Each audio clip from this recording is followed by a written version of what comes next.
Welcome to your high school sports. I'm Roddy Woods, and we're coming to you from the Zone studio.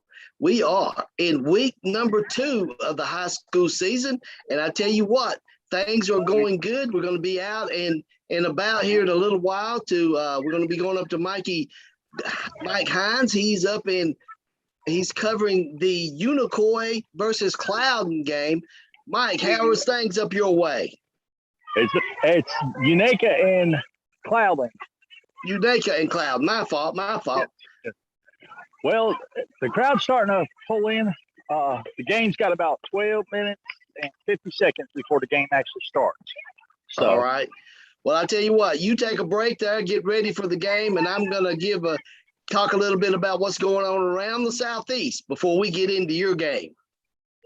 All right, we'll be back sir. with you shortly. All right. Thank you, Rowdy.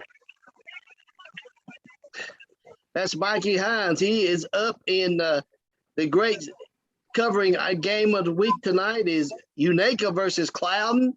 I tell you what, that game will kick off here very shortly, and we'll get back with him real soon. So if we could, as we move on around the Southeast tonight, we've got Brandon Martin, our correspondent down in the Nashville area. He will be covering a huge game down in the Nashville area for us.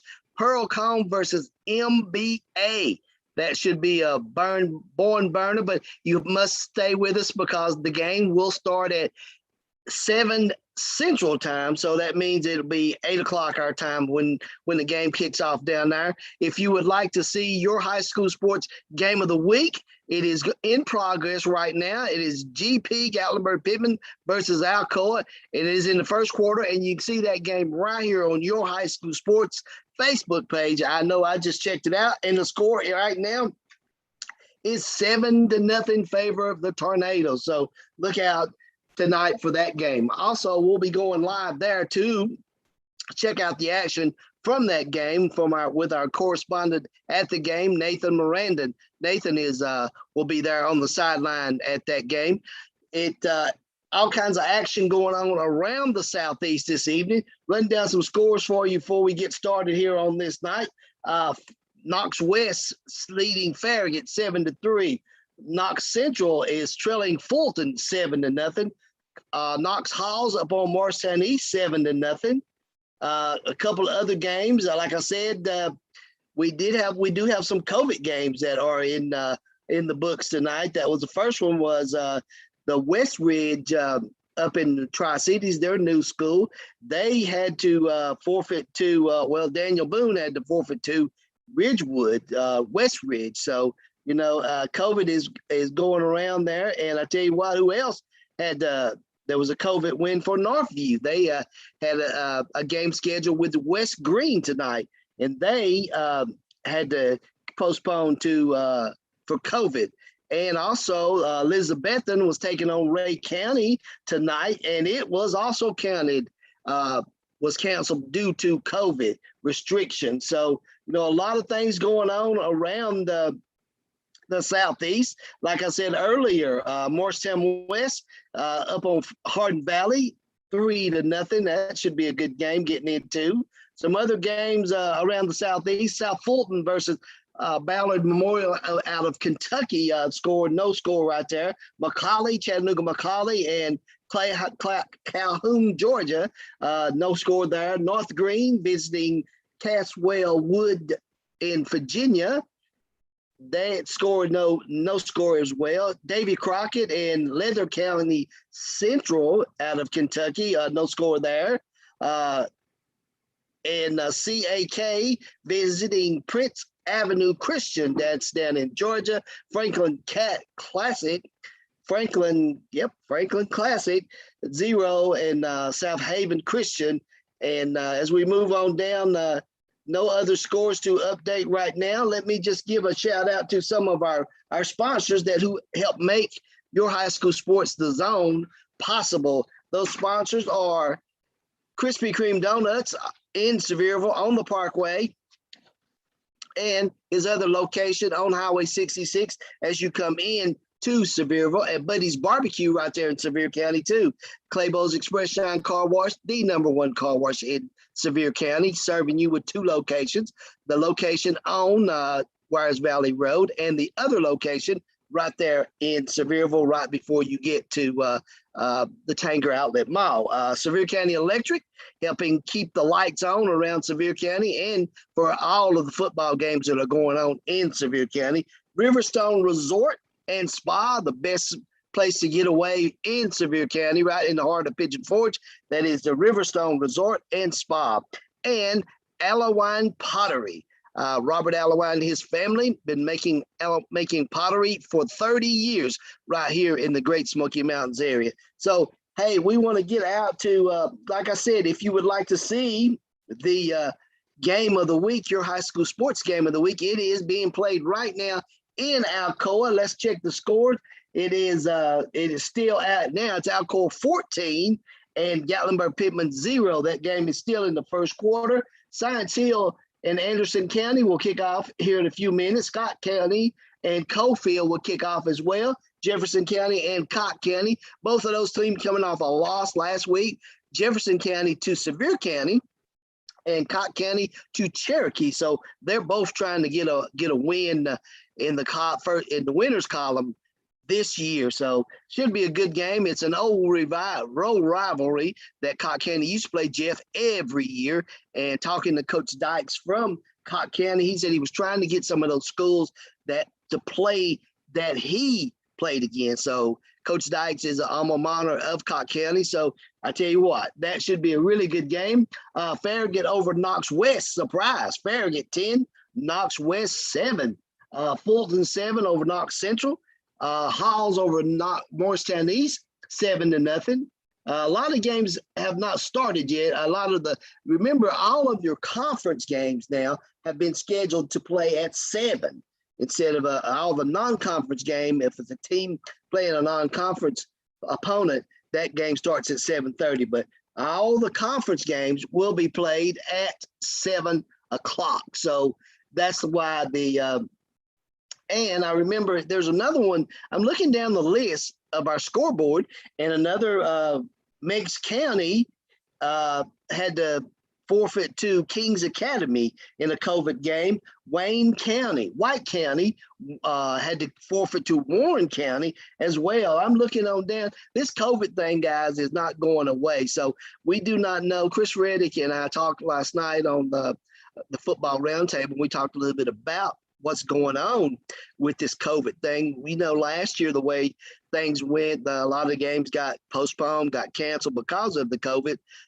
So we do not know what's going to happen this year. So, hey, if you want information, stay here on your high school sports on our Facebook page or the Zone right here every Thursday night that we bring going into the season. But I tell you what, we're going to make it. We got some great games on tap tonight from the studio here in your high school sports, the Zone.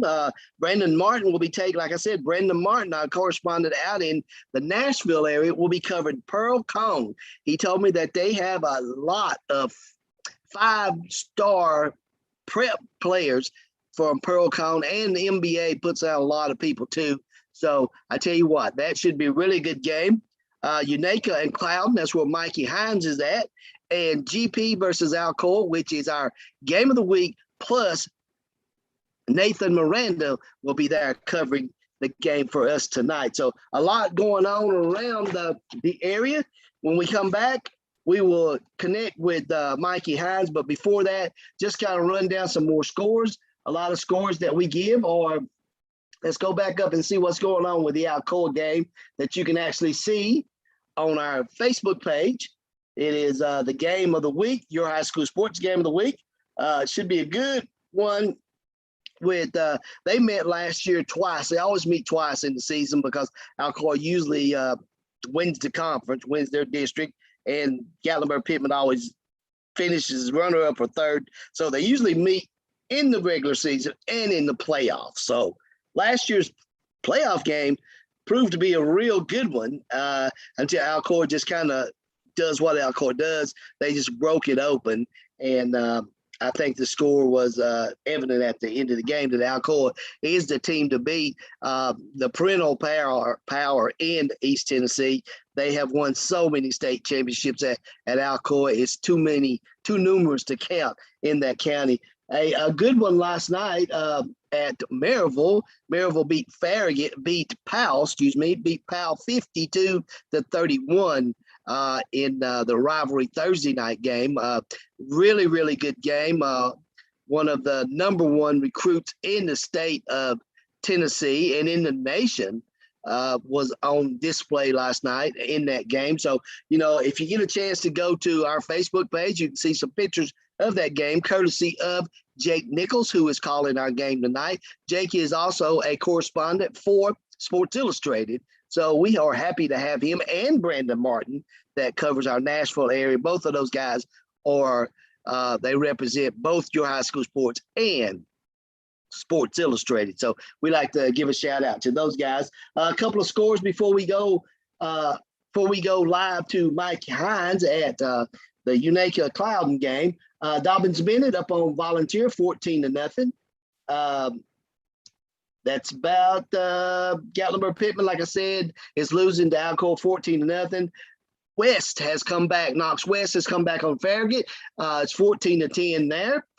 Fulton still leading Knox West, Knox Central 7-0. Knox Halls 15 over Morristown East 0. South Daw has scored. South Daw is second in the second quarter, 12 minutes to go in the second quarter. South Daw 7. Grace Christian of Knoxville 0. Another COVID game just popped up. It's Harriman versus Wartburg. Looks like Harriman was the team who did not have COVID, so they got a forfeit win. Corn 7 over William Blunt. Let's go on down the scoreboard here. I'm looking to see what we got. That is about all the games that have started at 7 o'clock. We'll be getting back to the scoreboard when other games get ready to kick off. So we'll be going back out to Mikey Himes here in a few moments. He is up in Cloudon, and we'll get with him here in a few moments to get him squared away and talk to him a little bit about what's going on in that game. He said there was a little bit of rain prior to the games when he told me there was rain in the vicinity of the game. So we'll just check in with him. He said it should be a really, really good game. These are two teams that are very, very well coached and have really, really good players. So might be a single A game, but it's still a great game. So as we move on, more scores and highlights here on Your High School Sports before we go in and get in with Mikey. Krispy Kreme Donuts is a proud sponsor of Your High School Sports, the Zone. Buddy's Barbecue in Sevierville. As we had some Buddy's Barbecue. They feed our crew that is out at Alcoa tonight. Clayball's Express Shine Car Wash right here in Sevierville. Sevier County Electric, helping keep the power on all over Sevier County, and plus all the games that are being played at home. That power is the lights in the stadium are powered by Sevier County Electric. Riverstone Resort and Spa and Alewan Pottery, and we left one off just a minute ago. That's Blaze Hair Salon. Blaze is a great place to go by and get your haircut. They also sponsor something on our game of the week. They sponsor the cut of the week. So for the best cut of the week, they get a free haircut from Blades Hair Salons right there. Go by and see Doc and Tony and all the crew at Blades Hair Salon in Pigeon Forge. Hey guys, I believe it's time. I'm waiting on Mikey to come back with us, and we'll talk to him a little bit, and then we'll be hearing from Brandon Martin. Brandon will be covering the NBA versus Pearl Cone game. Looks like we've got Nathan Miranda, and Nathan is on with us right now. Nathan, what's going on at the Alcoa game? I can see you. Talk to me. Hey, Roddy. Yeah, I'm here at Bill Bailey Stadium in Alcoa, Tennessee. Alcoa has to take on Gatlinburg Pittman. Alcoa is just on the 20-yard line here, about to go in the red zone. Let's take a look. Tackle made by Liam Redburn.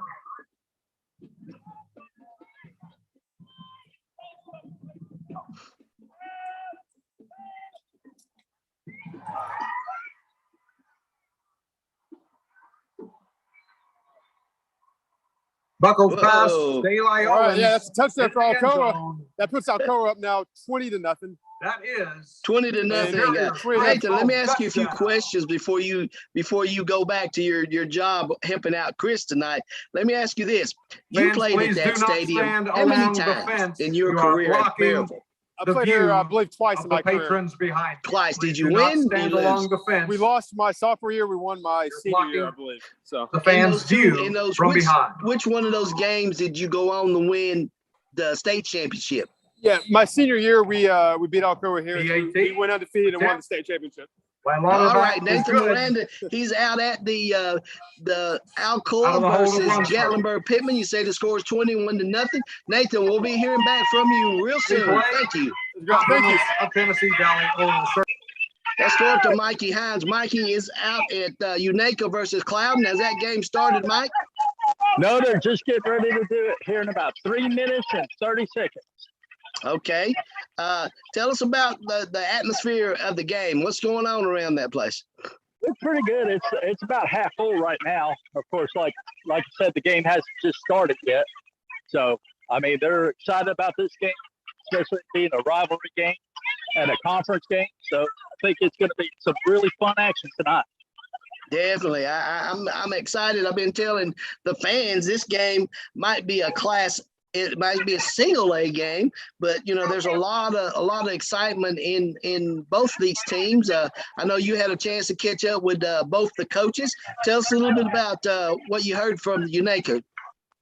Well, on Unaka's side, they have a lot of experience. They got a bigger line this year, and they've got a big threat with two brothers, the Ramsey brothers. I think they're going to do really well if they get a chance and a deep threat. So I think they'll do some really good things tonight. What about Clouden? What do you know about them? I wasn't able to get a hold of Clouden, but from history, they've always been bigger in size, a little bit quickness on them. But I think if Unaka can shut that down, they'll be all right. But I was talking to Chris last night. We talked a little bit. I believe Clouden is ranked number 1 in their classification, aren't they? Yes, they are. They're leading their conference, and this is a big game. So Unaka wins this game, then Unaka will be number 1. All right. Well, Mikey, you go ahead and we'll get back with us when you have something to tell us when somebody's about to score. So Mike Hines, he's at the Unaka Clouden game. We'll be back with him shortly. All right. Thank you, Roddy.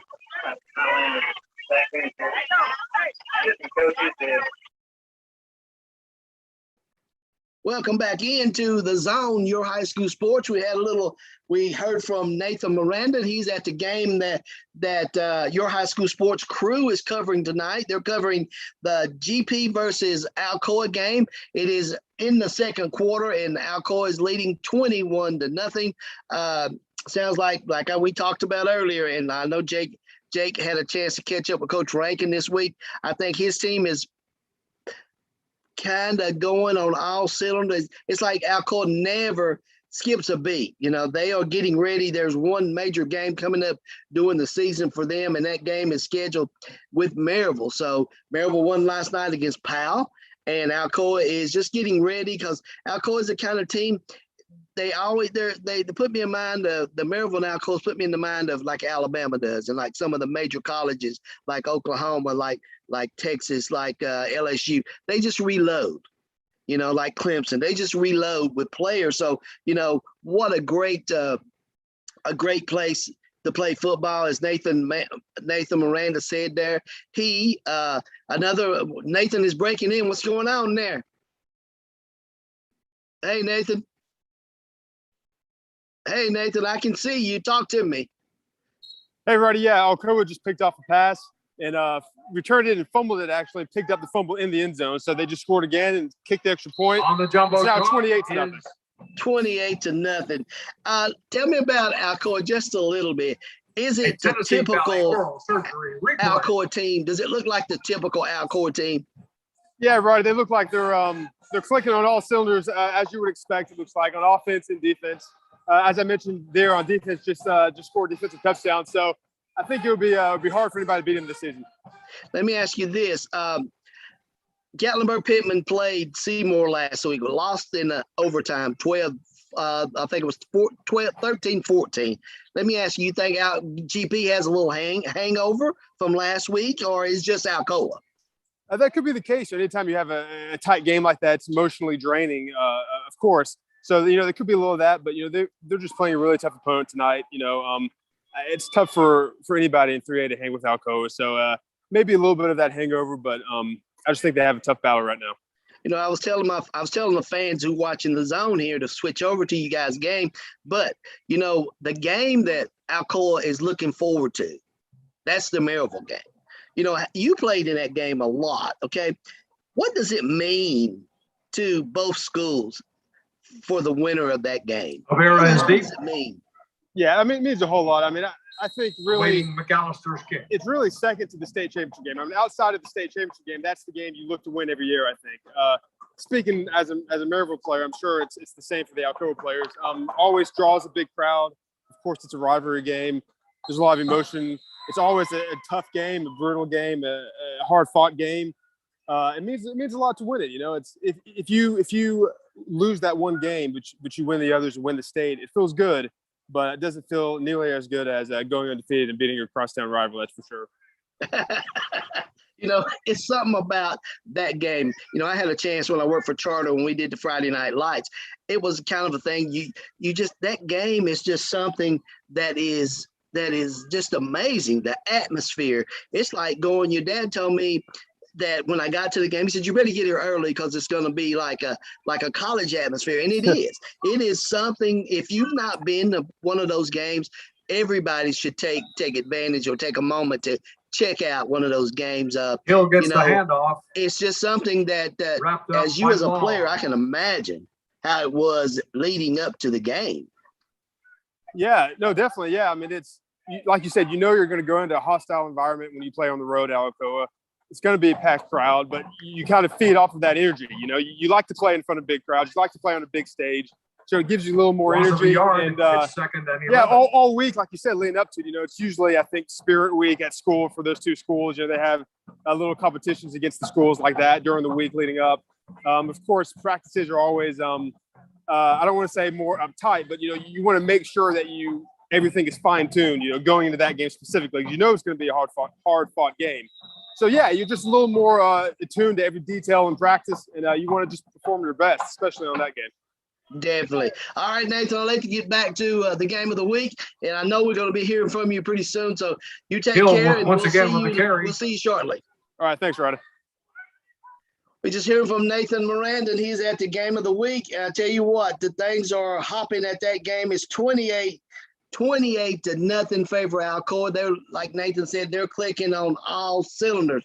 The offense has scored, the defense has scored. So, they are looking great. I think it's going to be something, as me and Nathan discussed there, the game, if you want to win that game, every game, but you want to win the game versus your crosstown rival. And I'm talking about crosstown. It's not very far from the schools in Blount County. So I tell you what, I can't wait till that game happens. I know Nathan, I know he will be excited, and I think everybody in Maryville will be excited to play that Alcoa game. But run down a few scores before we move past and go back to Mikey Hines. He's up in Unaka and Clouden. Clouden taking on Unaka. Clouden coming into the game, number 1 ranked team in the state. A few scores. Davy Crockett is up on Leech County Central, Kentucky, 7-0. Moving on down, it is Dobbins Bennett 14 over Volunteer. Greenville in the first quarter, 7-0 over Granger County. Morristown West 10-0 over Hardin Valley. Jumping on down, let's go a little bit more. Alcoa, as we said, your high school sports game of the week. You can see that game right now live on our Facebook page, your high school sports Facebook page. Flip over there and check it out. 28-0 favor of Alcoa. Anderson County 7, Science Hill 0. Knox West 14, Farragut 10. Farragut lost a heartbreaker last week. They went on the road, went to Beach. down in West Tennessee and lost to Beach. But that Knox West team is a juggernaut. Let me tell you, they are a very good football team. That is one of the powerhouses in the state. So I tell you what, that should be a great game. Let's go on down a little bit further. William Blount 7, Corn 7, Bearden 7 over Oak Ridge, Rockwood 7 over Sweetwater. These are first quarter games. And remember, like I said before, if it is a conference game and a team is in your conference, all conference games this year start at 7 and non-conference games start at 7:30. So if you see the way scores are going, I'm giving scores out and you're looking for your team, and if your game started at 7:30, I'll be getting to it pretty soon. What do we leave off? Rockwood and Sweetwater. It is Polk County 7, Sequatchie 0. We'll run on down, and a lot of the West Tennessee schools. Cleveland 7, McMinn County 0. Like I said, Pearl Cone taking on MBA. Our correspondent out in the Middle Tennessee area and the Nashville area, Brandon Martin, will be here shortly. His game will kick off at 8, which is 7 Central Time. For us, it's 8 Eastern. But he will have scores and he will talk a lot. Brandon brings a lot to your high school sports. Brandon, like I said about Jake, Brandon is a correspondent also not only for your high school sports, but for Sports Illustrated. They do a lot of things in the Southeast that kind of go hand in hand with your high school sports.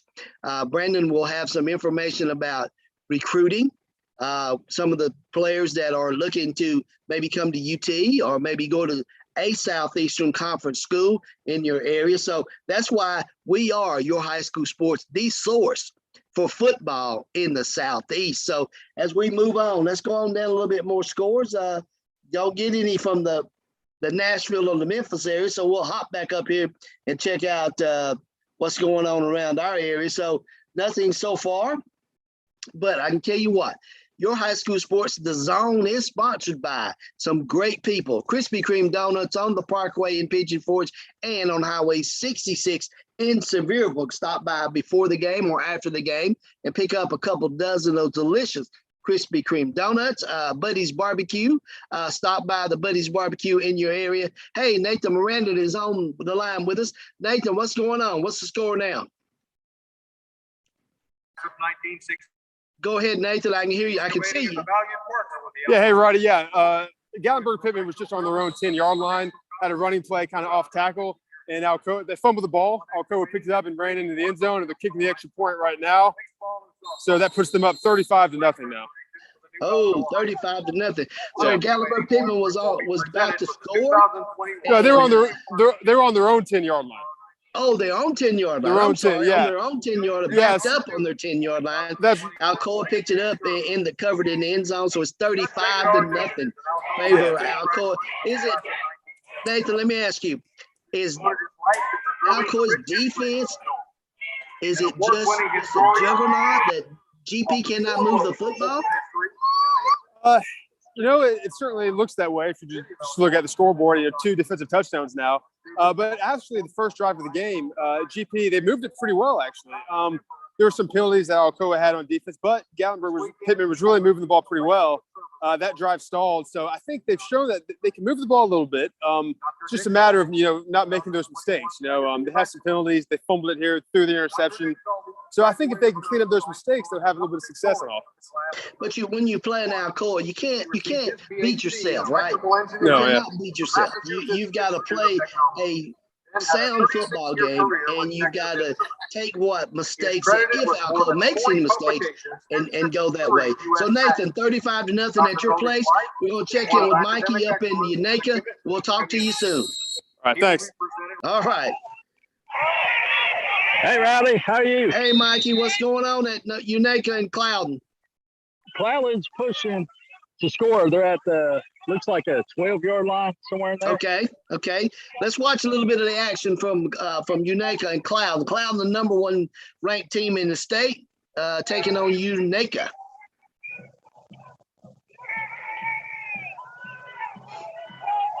Looks like you got little clouds up in that area. Looks like it rain clouds. Yeah, it rained earlier. It stormed pretty good.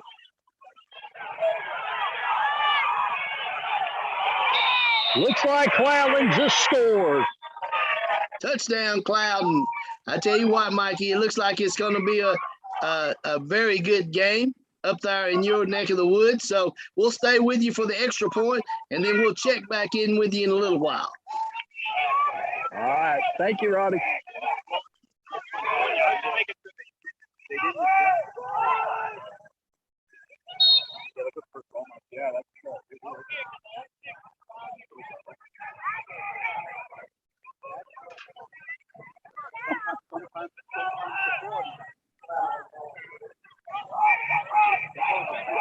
Oh, they're going for it, Mikey.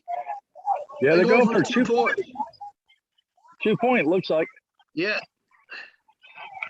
Flags on the play. All right. Well, Mikey, we'll check in with you shortly. So take care of yourself, and we'll see you in a little while. All right, brother. That's Mikey Hines. Mikey is up in Unaka, where Cloudon is taking on Unaka, and the score right now 6-0 with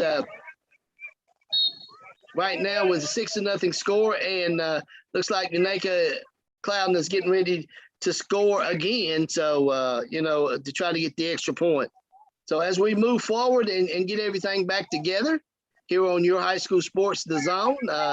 It is a close game up in Unaka and Cloudon. We've heard from our good buddy down in the Maryville, Alcoa area. That is Nathan Miranda. His game right now is it is a 7-0 game, 28-0 game, and it just went 35-0 versus GP. So you can't keep up with a game like that. 35-0. It's Alcoa versus Gallenberg Pittman, and that game is right in the second quarter. So looks like it'll be a long night for the Highlanders. Coalfield 6, Scott County 0. West and Farragut still 14-10 favor West. Knox Central has come back to tie up Knox Fulton 7-7. Knox Hall's all over Morristown East 29-0. And next week, remember, we will be your high school sports game of the week. We'll be in Morristown as the Hurricanes take on the Kingsport Dobbins Bennett Indians. Kingsport coming into to Morristown next Friday night. That will be your high school sports game of the week. So join us for that game. Looks like Pigeon Forge up on Sullivan East 20-6. That is Pigeon Forge home opener. Coach Scott Meadows, last week they took a loss up in Hampton. I knew he was trying to get back on the winning track. South Door 14, Grace Christian out of Knoxville 0. So South Door is a very, very good football team, guys. We talked to some of their players at the media day in Knoxville back in July, and two of their outstanding players and their coach, Clark Duncan, talked about, we just basically, he wouldn't give anything away, but he just said, we're ready to play. That is they have went down to class 4A. So I tell you what, look out for South Doyle. A lot of great class 4A teams. You've got up in the upper East Tennessee, you got defending two-time state champion Elizabethton Cyclones, who has tonight off. They have a win for that COVID bug. It looks like it got a hold of Ray County, and they had to cancel their game. So, but I look for them to be a very, very good football team as well as Greenville. So back to the scores: Clinton 20, Austin East 0, Campbell County and Heritage all tied up at 7. William Blunt and Corns all tied up at 7. There's Bearden still leading over Oak Ridge with 11:47 left in the first quarter. It's Bearden 7 and Oak Ridge 0. A little bit Polk County and that's Sequatchie County. That is Polk County leading 7-0. And some of the other games that have not kicked off down in some of the games in Chattanooga have kicked off, but out in Middle Tennessee, they have not. Cleveland 7, Min County 0, Stone Mountain 14, East Ridge Chattanooga, that is down in Chattanooga, I think it's East Ridge Hamilton County. So they are 0, and we go on down to a little bit more. No scores in the Nashville a couple of COVID wins. That is Blackman, Murfreesboro Blackman gets a COVID win over Gallatin. I don't know if that game will be rescheduled, but we're checking back in once again with Nathan Miranda. What's going on, Nathan, at your game? Hey, Roddy. Yeah, so Alcoa just got the punt from Gatlinburg-Pittman, and on the first play, they had about a 42-yard run for a touchdown. So they're about to line up for the extra point right now to make it 42-0. 42-0. Let's watch this extra point. Nathan, let me ask you this. Alcoa, how many times have they scored on the first play this game? I believe that was the second time. I believe their opening drive, I think they scored on the first play on a passing play, I believe. And this, of course, was the first play of the drive, this time a running play. So it looks like that Alcoa is pretty much clicking on all cylinders, like you said before. But, it's going to turn into a second half where it's going to be a running clock. What does GP have to do to get some momentum in this game? Pretty much is I hate to say this, a lost cause, but what do they have to do? Can they do anything? Right. Well, yeah, I mean, they're going to probably have to go through the air at this point. Running the ball is, was probably not a great strategy with the running clock behind by so much. But like I said, they had some success the first drive throwing the ball, specifically to their tight end, 88. They have a pretty big tight end. Looks like it's pretty hard to bring down. So I think, again, they've made some mistakes on offense, a fumble, interception. But if they can limit that, go to the passing game, we'll see if they have some success. It sounds like that they've got to now regroup, get away from the game plan. If it was to run the ball, right now it's time to go, like you said, to the pass, and maybe that kind of opens up. But then all Alcoa has to do is just sit back and play prevent, correct? That's right. I guess that's the one downside. Both teams know what Gatlinburg is going to have to do from this point on. So you're right. You probably won't see a lot of stacked boxes on the Alcoa defense. They'll probably have some a lot of DBs in the game, kind of sit back and let them have the underneath stuff because it chews up clock. Don't let them get anything deep. All right. Well, Nathan, we appreciate your reporting from your high school sports game of the week. That's Nathan Miranda. He's out there, and the score is 42-0 favor of Alcoa. We'll see in a few minutes. So, Nathan, back to some scores of interest. It looks like Alcoa, as Nathan says, and I said previously, it looks like Alcoa is clicking on all cylinders. 42-0, and it's still just second quarter. That'll probably turn over to a running clock. And if you're watching your high school sports and you don't know much about football, the running clock, if one team is ahead 35 or more points at one time, the clock continues to run. That's what we call the running clock. If one team like Alcoa, they're ahead more than 35 points. So now the clock will just continue to run. It looks like Mikey Hines is getting ready to check in with us. Mikey, what's going on up there at Unaka and Cloudon? All right. Unaka was on fourth down, and they were getting ready to punt it. It was a bad snap. Then they got a silent, recovered a fumble, scored a touchdown. Oh, okay. So it's scores what? What's the score now? 14-0 with 8:08 the first quarter. All right. Sounds like you've got a good one going up there. Your high school sports game of the week is Alcoa 42 versus GP 0. So we've got two good ones, and we'll be checking in with Brandon Martin. He's down at Pearl County MBA in the Middle Tennessee area. So Mikey, you stay with it, and we'll be talking to you in a little while. All right. Thank you, Ronnie. All right. As Mikey Hines said, the score is 14-0 favor of Cloudon. That Unaka was about to punt the ball, went over the punter's head, and recovered in the end zone for a touchdown for number one ranked state #1 ranked Cloudon. So it's 14-0 in favor of Cloudon. Like I said, we'll be hearing from Brandon Martin. He is down in, he's at the Pearl Kong versus MBA game down in Nashville. So we'll be hearing from him shortly. The game will kick off at 8 o'clock. It is 7:56 Eastern time. So it'll be kicking off here pretty soon. So we'll be hearing from Brandon Martin very shortly. Before we hear from Brandon, hey, let's thank our sponsors. We started out a while ago, but it keeps getting the game at Alcoa.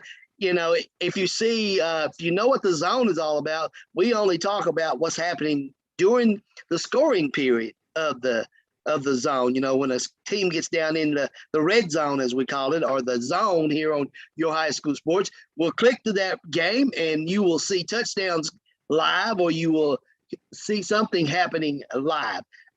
Let's thank Krispy Kreme Donuts on the Parkway here in Pigeon Forge and in Sevierville on Highway 66. Go by and pick you some up before or after the game. They'll be good tomorrow with that good cup of hot Joe. It will be great. So get some donuts. I got some today for my crew. We always feed them, and we're thanking Buddy's Barbecue. They're a sponsor for Your High School Sports, the Zone, and Your High School Sports Game of the Week.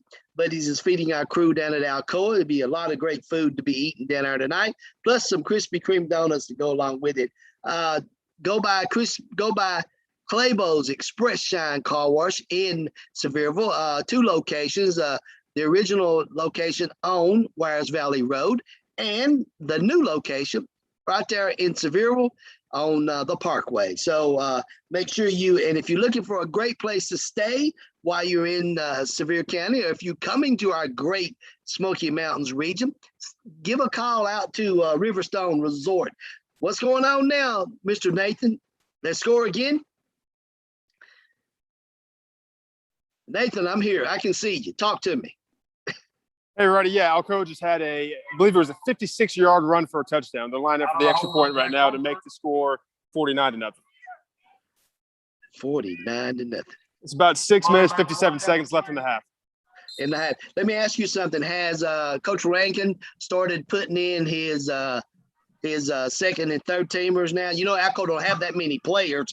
So how do you sub now? Yeah, it's a good question. We'll see how. I'm sure in the second half he'll really start, ramping that up quite a bit. Yeah, I mean, at this point, I think there's no reason to probably leave your starters in. Alcoa, they're accustomed to this. I think Rankin has it down. Has a good plan of how to start getting in these guys now, because they're obviously used to this type of thing. So I'm sure we'll see that in the second half. Talking about Alcoa, they are a Class 3A school, correct? The original Yes. sports page, And they they don't have that many players. But there's something that we always talk about on the Your High School Sports Show is about how 2 teams in the same county can have year in, year out state championship. It's just amazing that you have something in that. Hosted by Mike That really is. You make a good point. I mean, there's only so many athletes in a certain county, right? So how do 2 teams have enough to both win state championships, almost every year? That's a good question. I think it's probably unprecedented across the country to have 2 teams that are this good so close together, I'm sure. It is. So we'll talk to you a little bit later. Nathan, you go back to your job with Your High School Sports, the Game of the Week, and we'll talk to you on another scoring drive. Thank you.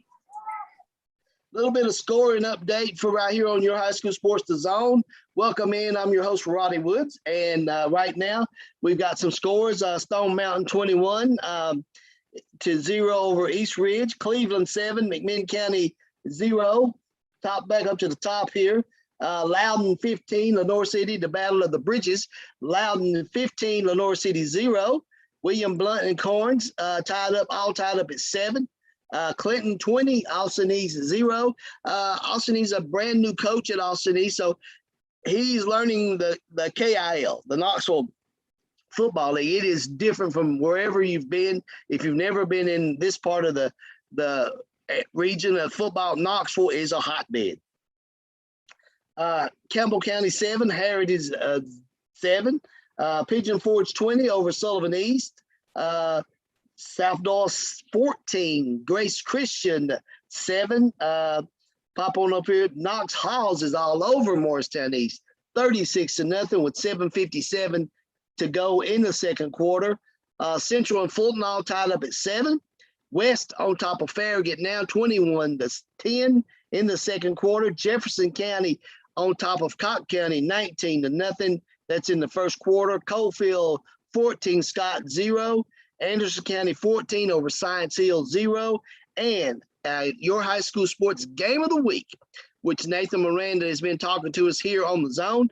Alco up 42-0. And I would say Nathan and I were talking about what will happen in the second quarter, in the second half of the game, that you would look at Coach Gary Rankin would start resting some of his starters, getting ready, getting his underclassmen in the game so they can taste the feel of Friday night football. So as we move on past that, like I said, the Jefferson County-Cott County game is an old rivalry for this area. They used to play every year, and I Coach Dykes at Cott County. Talked to him earlier in the season. He said he was trying to reschedule some of the games that are rivalry games, and Jefferson County's one of them. Morristown East is another one, and Morristown West. So he's trying to get them back on. I think if you give Coach Dykes some time, he will build a program back at Cott County like it used to be, because he knows what it takes to win. He was coach at Austin East when they won the state championship. He was on the Hardin Valley staff for a number of years when they were a really good football team in the Knoxville area. So give Coach Dykes a chance, and he will bring a winner back to Cott County. I'm telling you that. Running on down the list, Lenore City and Loudon, the battle is 15-0 over Lenore City. That is a good game. We had a chance to cover that when I was with Charter Sports. We did the Battle of the Bridges, and what a game it is. A lot of pomp and circumstances, a lot of action in that game. So as we move on, let's see if any other games out in the Middle Tennessee area have gotten started. No, none has gotten started. Let's try it again. Every time I get ready to do some sponsors, I get something from Nathan. It's Alcoa has scored, Alcoa has done something, or Brandon, not Brandon, but Mike comes in with something going on. Hope to hear from out in the West Tennessee area as soon as something goes on out in the West Tennessee area from Brandon Martin. I want to talk to Brandon. He had a chance to I don't know if he was at the game, but Walter Nolan, if you don't know that name, get to know it, because he is the #1 recruit in all of the United States. He's the #1 recruit in the nation. He plays for Powell High School in Knoxville. They lost last night to perennial power Maryville. It's you go to Maryville and you better put on the best football face you can when you go into that arena, the Maryville Red Rebels, and they lost 52-31 last night. But speaking with Jake Nichols, correspondent for SI and for your high school sports, he said it was a fun game. So back to Nathan Miranda. He is back with us again. What's going on, Nathan? Hey, Roddy. Yeah, Gatlinburg-Pittman just intercepted the pass. They have the ball around the 50-yard line now with 4 minutes, 20 seconds left in the half. So we'll see if they can get something going here and put some points on the board before halftime. First down, All right. Well, let me know 48. as they get closer.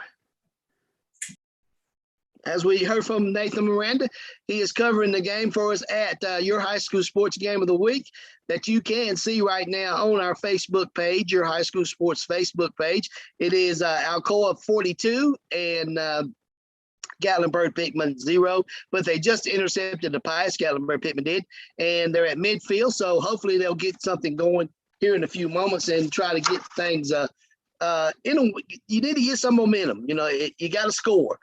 Because if you don't score, that juggernaut called Alcoa Tornado, they would just swoop down on you and just wash you on the way, because that's how the team, Coach Rankin's teams, they're one of those teams like when the old teams, when they get you down, they don't let you up. So, then they start putting you second and third team, and your second and third teams can sometimes play just as good as their first teamers. So they're just a real great football team. That's the Alcoa Tornadoes. I better run down these sponsors before Nathan hits me again. Buddy's Barbecue, Claybo's Express Shine Car Wash, Sevier County Electric, Riverstone Resort and Spa, Alewan Pottery, and Blaze Hair Salon, all sponsors of Your High School Sports and Your High School Sports the Zone. Check them out, guys. Go by and visit with any of these local sponsors, especially Krispy Kreme Donuts. Buddies, get your car washed at Claybo's Express Shine Car Wash, 2 locations to serve you. And always, Sevier County Electric, keeping the lights on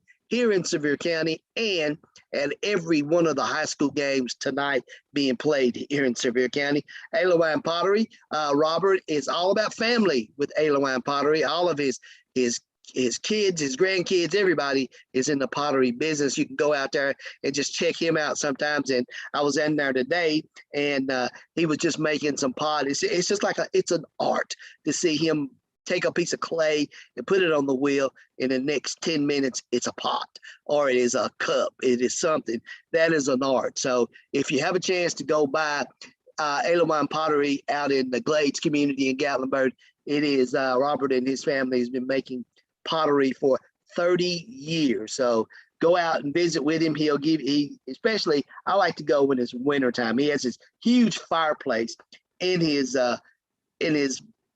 I'd say it's his studio. It's a studio. It has a lot of things they make, things they sell, but it has a huge fireplace in there and he keeps it going. It's a wood burning fireplace. So, in the wintertime when it's cold outside, if you want to get warm and have a great conversation with one of the most friendliest persons I've ever met, that's Robert Alewan. Go out and check him out. So as we get ready, hopefully we'll be hearing from our good friend Brandon Martin down in the Nashville area. So as we move on, let's run down a few scores as we get ready. A lot of COVID games, a lot of COVID is kind of getting things back to the way it was last year. So it is something we're going to deal with for a while. It's something that is here. I urge you, this is my opinion. This is coming from me, not from Your High School Sports or staff. It's coming from Roddy Woods. It's coming, if you have a chance to get your shot, get it. I'm just telling you, it's something I'm just suggesting. I'm not telling you, I'm suggesting it. Try it.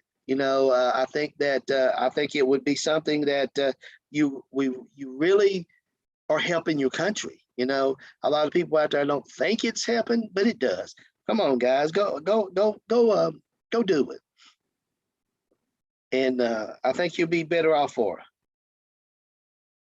I'm just sending a text out to Brandon Martin to see where he's at and see what's going on. Brandon, like I said, Brandon's out in the Nashville area. He's covering the Pearl Cone and the MBA game tonight. Mikey Hines has been with us. He's talking about number 1 Cloudon versus Unaka.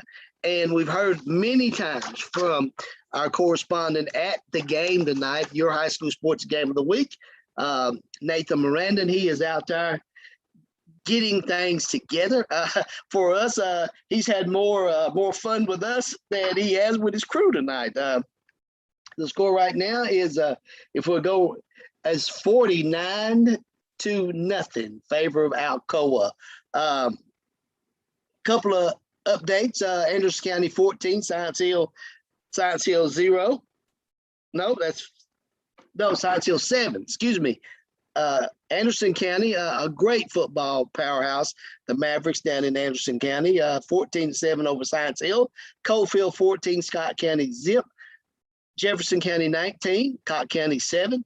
West 21, Knox West 21, Farragut 17. Fulton has gone up over Knox Central 14-7. Halls 36, Knox Morristown East 7. Kingston 14, Oliver Springs 0. Greenback and Oliver and Oneida all tied up at 0 in the second quarter. Cumberland County is all knotted up with Montgomery 0-0. Pigeon Forge and Scott Meadows Tigers up 20-6 over Sullivan East. Grace Christian has come back to tie up South Doyle 14-0. And we're hearing from Nathan Miranda again. What's going on at Alcoa, Nathan? Hey, everybody. Yeah, Alcoa has another touchdown. Had about a 60-yard run this time. setting up for the extra point to make it 56-0. Let me ask you, was it the first play? I believe it was, yeah. So Gallenberg Pittman had a 4th and 7 down around the 25-yard line or so, going in toward Alcoa, and threw an interception. And then first play, Alcoa goes about 60 yards from the touchdown. You know, it's something, you know, how's the sideline look on GP side? See, you let me look at it. Right. Is it just quiet? There's no emotion on that sideline, is it? Yeah, it looks pretty dead right now. I think that was pretty demoralizing because GP just had an interception the drive before that. Was moving the ball a little bit, had a 4th and 7, and then of course the turnover, and then now a touchdown. So there was a chance that they could have got some points on the board before the half, and now of course Alcoa just puts on another touchdown. So I think it's pretty demoralizing. Is the running clock in effect yet? Not yet. In effect in second half. I believe that's the second half. Yeah, it looks like it still hasn't gone into effect yet. Okay, so where can people go see this game? They can go to Your High School Sports Facebook and see it live right now? That's right, yeah. The Your High School Sports Facebook page, the game of the week is streaming live right now, so go check that out if you want to stay with this game throughout the night.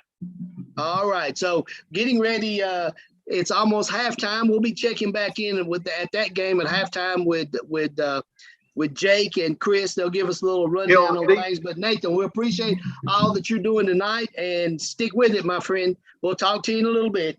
All right. Thanks, Ronnie. All right. Nathan Miranda right there at the Alcoa, the game of the week, Your High School Sports game of the week. As he said, the score is 56-0 right now. Alcoa they're picking up the places where they were last year.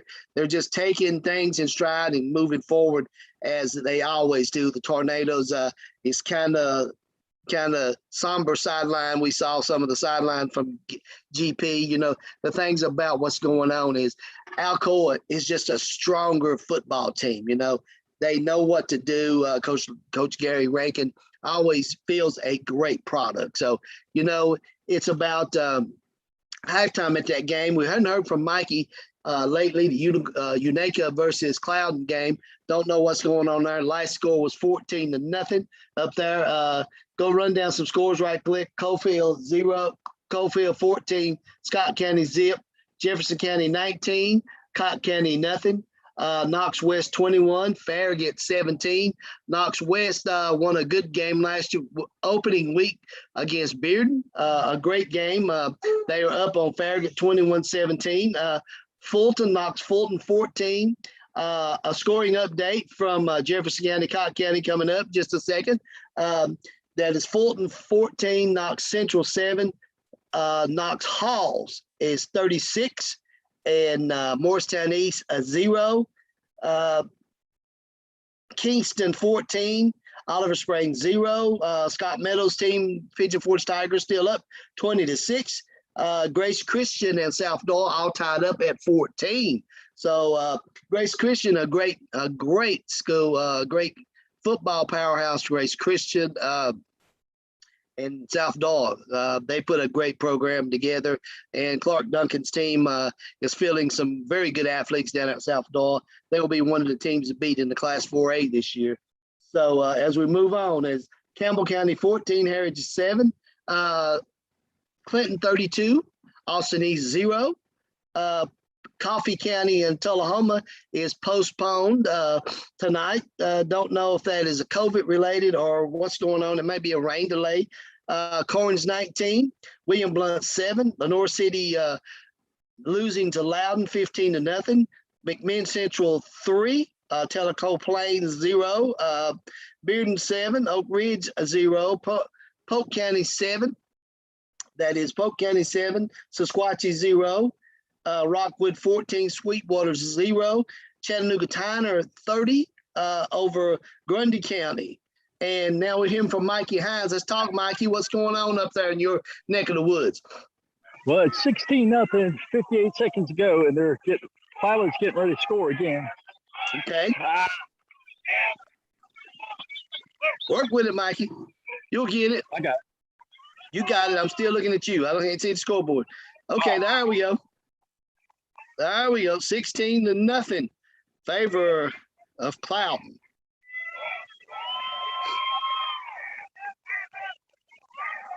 Mikey, how's the atmosphere at that game? It's Since it pretty is good. it's a home game for Unaka, correct? Yes, sir. So All right, it's a game where the number one ranked Cloudon has come into hostile territory, and it looks like they're about ready to score again, huh? Yes, sir.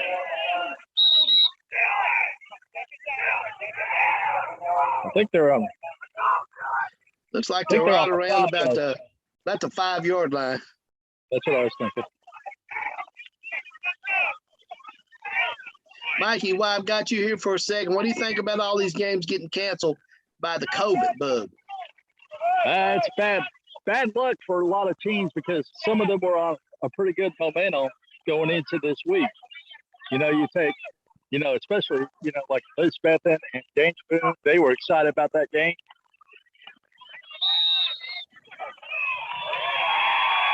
Oh, Looks like Cloudland scored, I think. I believe Yeah. they did too. Yep, they sure did. 22 to nothing in favor of Cloudon. They look like they are deserving of being number one. If you go into somebody's house and score 22 points in the first half, that's a pretty good team. Yes, sir. It is. So, Mikey, Of course, we'll check it.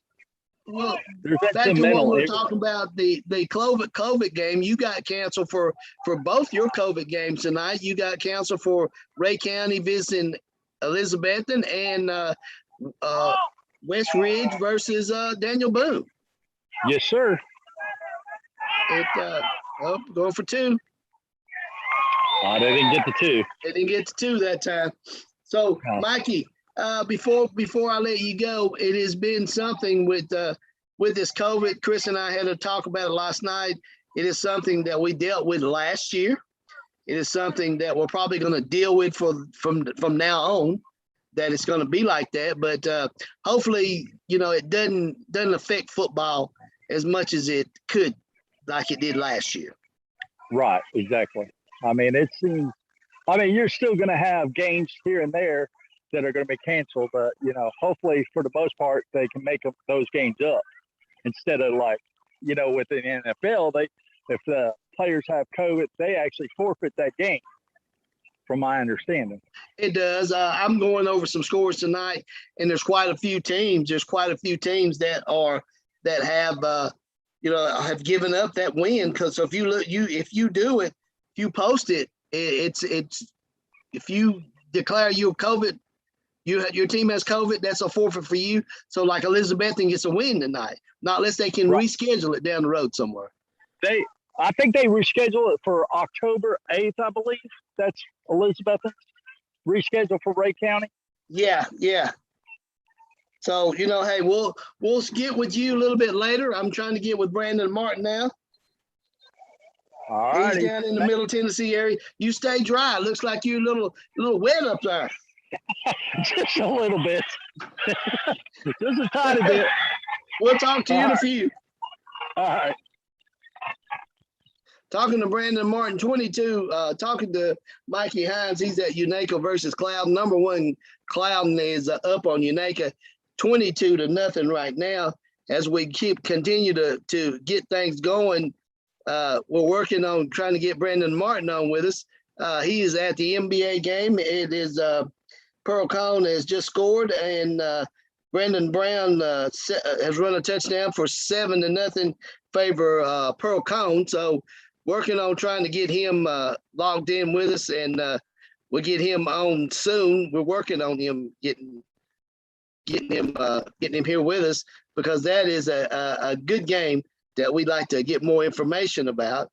But we'll get him here. So we'll talk a little bit more about scores that are going on around the Southeast.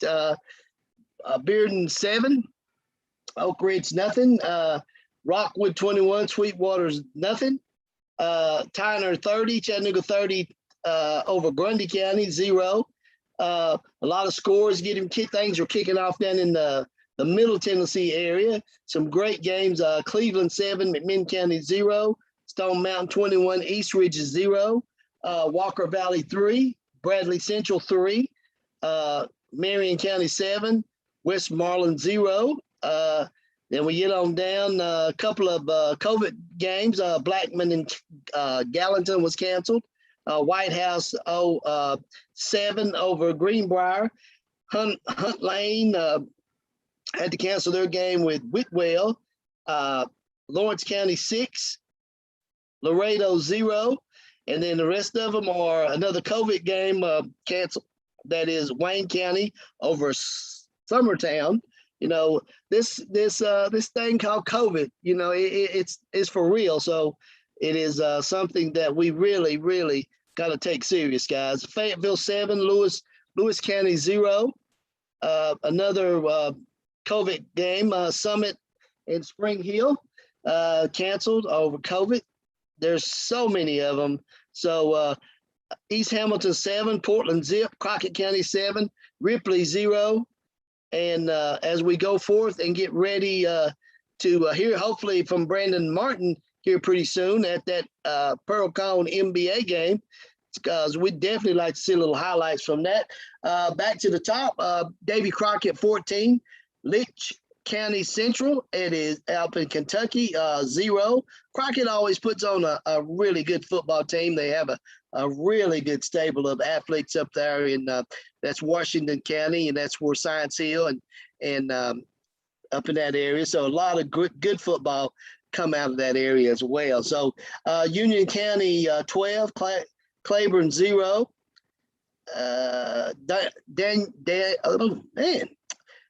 Dobbins Bennett 14 over Volunteer, and Dobbins Bennett will be featured here next week on your high school sports game of the week. They will take on Morristown East Hurricanes from Bert Toney Stadium in Morristown. The crew will be out there and getting ready for the game that they will come into. The Dobbins Bennett Indians will come into Morristown looking like they're going to be 2-0. They will. It should be a really good game. Greenville 49, Granger County 0, Oakdale 14, Jellicoe 0, Morristown West 10, Hardin Valley 7, Cherokee 7, Seymour 3. That's a region game. Cloudon 22, Unaka 0. That is a game that Hines is at, and he is there to. He is there on. Hey, there's Brendan Martin. He is out at the game of week in Nashville, Pearl Cone versus MBA. Hey, Mikey. Hey, Brandon, talk to us. What's going on out there? What's going on, Brandon? Hey, Brandon, what's going on up there? Can't get you. Hello.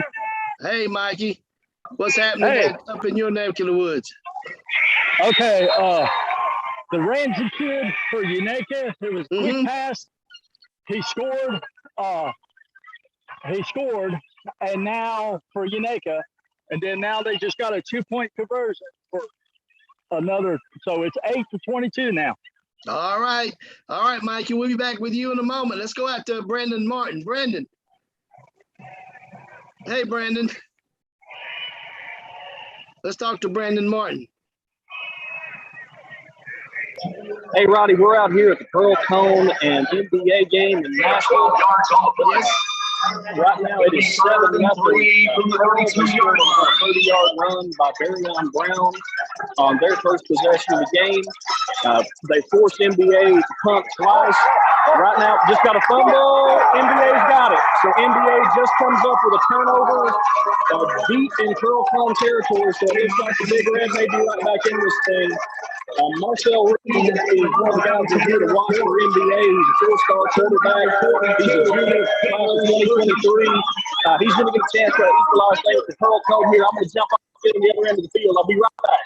All right, we'll talk to you in a few minutes, Brandon Martin out at he's out at MBA taking on Pearl Cone in Nashville tonight. So a really good game. It's actually Pearl Cone 7, MBA 0. And as we get back to things here in the studio, a quick update on some scores from around the Southeast as Brandon makes his way down to the opposite end of the field. That is Volunteer losing to Dobbins Bennett, 14-0. Greenville 49, Granger County 0. As you can see, Brandon is moving down to the other sideline for to take to show us within the zone here, as it's Pearl Cone, and right here looks like NBA is about to get back into this thing, aren't they, Brandon? NBA's got a big chance here. They came up with a huge turnover, got a fumble, first one of the game. It is 6-0 Pearl. Pearl had a bad snap on the extra point. Here we go, right up the middle. Pearl comes up big with a stop. It's going to be 3rd and goal down here. Looks like for about the 2. Okay. So if you're NBA, it's going to be interesting. You've got a guy in Marcel Reed right here getting the call from the NBA coaching staff. Marcel's got good mobility. He's got a good arm, so he's got a dual threat guy down here. Pearl, you can see that's a big offensive line, or big defensive line. These guys are athletic. This is going to be a good one here. Bootleg with Reed. He's coming to our side. Got a man open. Going to be incomplete. Reed ran that play fake, came to the side. He had a tight end clear from the backside, but it looked like he stumbled in the end zone. It was open. He fell down as Reed wanted to throw it. That's 4th down now, bringing up 4th down, Brandon. 4th down. Thought they were going to take it first. Looks like they're going to go for it, doesn't it? Yeah, here we go. We got Reed back down here. So 4th and goal from, I believe, the 2-yard line. We'll see what we get here. NBA's going to call timeout. Coach wants to talk about it when you get out to the numbers calling for that timeout. You know he wants it bad. Roddy, I'll back off here, and then I'll jump back on whenever we run this play.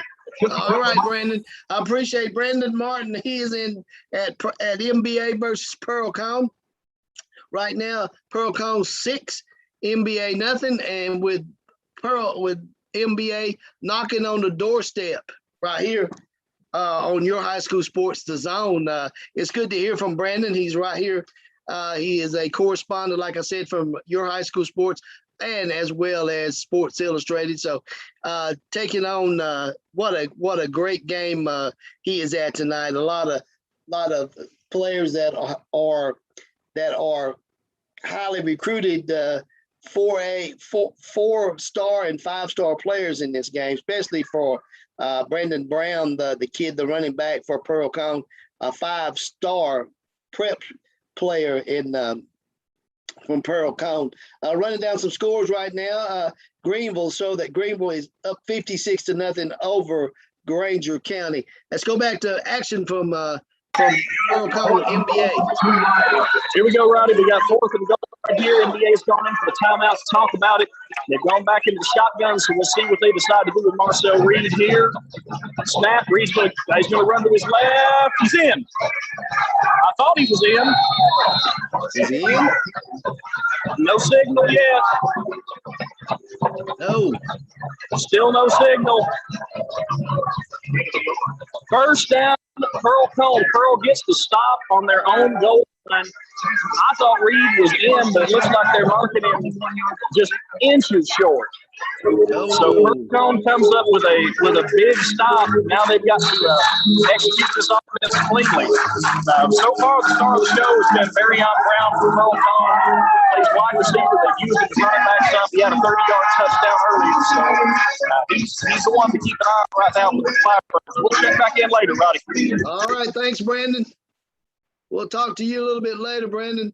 Brandon's at Pearl Cone and NBA. You saw a great goal line stand by Pearl Cone right there to keep NBA out of the end zone. So as we get ready, it's almost halftime at some of the games around our area. They're running them on down. Morristown West over Hardin Valley, 10-7. Cherokee 7 over Seymour 3. Cloudon 22, Unaka 7. We had to update our scoreboard here. Let me get a little water here when you're live.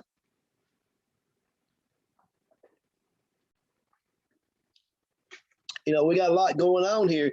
I got to talk for 2 hours, so I get a little thirsty sometimes. So Cloudon, like I said, Cloudon, not Brandon Martin, but Mikey Hines is up in Unaka covering that game. Unaka and facing number 1 Cloudon. One of the Ramsey brothers scored on a pass play, so it's actually 22-7 in that game. And our game of the week, your high school sports game of the week, that is Alcoa taking on Gatlinburg Pittman. That score right now, sitting at halftime, is 56-0. You know, you see who I'm supporting, right? Okay, back to a little bit more scores on the. There was Northview and West Green. Northview got a COVID win over West Green. Science Hill still losing to Anderson County, 21-0. Coalfield 14, Scott County 0, Jefferson County 33, Cott County 0 in the second quarter. Knox West 21, Farragut 17. Knox Fulton 14 over Knox Central 7. Knoxville Halls 36 over Morristown East 7. Cumberland County 0. Monterio 7. Kingston 14. Oliver Springs 0. Greenback 6. Oneida 0. Pigeon Forge 27. Sullivan East 12. Grace Christian and South Doyle tied up at 14. Harriman got a COVID win over Wartburg. Campbell County 21. Heritage 7. Clinton all over Austin East in the second quarter, 46-0. William Blunt and Corns 19 over William Blunt 7. Loudon 22, Lenore City 0. McMinn Central 3, Tellico Plains 0. Bearden 7 over Oak Ridge 15. Polk County 15, Sequatchie 0. Signal Mountain 7, Saudi Daisy 6, Rockwood 21, Sweetwater 0, Chattanooga Tyner 30, Grundy County 0. And as we move on, Cleveland 7, McMinn County 0, Stone Mountain 21, East Ridge 7, Marion County 7, Westmoreland 0, Springfield 6, Clarksville 0. And those are scores. Games are just getting. Lawrence County 6, Laredo 0. Some of those games are getting started down in West Tennessee, and we'll be back with Brandon Martin. He's at Pearl-Cohn versus MBA tonight. Brandon is our correspondent down in the Nashville area. So a lot of great things going on here at your high school sports, the game of the week. Next week's game of the week, your high school sports game of the week will be at Morristown East Hamlin High School, Burke Toney Stadium, where the Hurricanes will welcome in the Kingsport Dobbins-Bennett Indians. Dobbins-Bennett looking to go 2-0 tonight, and Morristown East is looking to get a victory. You know, it would be good to be. They lost last week to the crosstown rival Morristown West, and looks like they're on their way to a loss tonight, 36-0, losing to Knox Halls. But we will be there next week. Your high school sports game of the week. Jake Nichols and Chris Blevins will have the call with the crew beginning at pregame at 7. And the game kicking off at 7:30. Yours truly will be here with the Zone. We don't know where we will be at with all the games because we try to cover a multitude of games each week right here around the Southeast.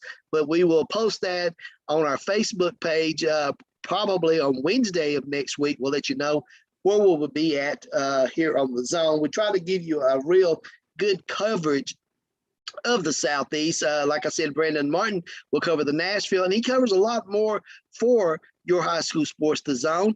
He will be covering a lot of recruiting for your high school sports, the Zone. He will be doing some things that we're letting you know where certain players may be ending up playing their college football at. So a lot of great things from Brandon, and along with Jake Nichols, they both do some things for Sports Illustrated. So we really are thankful to have those two guys on our crew this year. Let's give a shout out, guys, to the sponsors, because if it wasn't for the sponsors, this would not be happening. Krispy Kreme Donuts in Sevier County, 2 locations to serve you. One on the Parkway in Pigeon Forge, and the other location on Highway 66 as you're coming in to Sevierville. Or you leaving Sevierville, pick up some on your way in or your way out. If you're vacationing with us in our Great Smoky Mountains area, they're great to have your coffee with the next morning or just on the drive home. Just pick some up. If you live in Sevier County, they're just great anytime. Sevier County's number one thing, the sweets, Krispy Kreme, they've been around for a long time. So make sure you go by and support Joe and his 2 family restaurants. Krispy Kreme is a staple in Sevierville, as long as also as Buddy's Barbecue.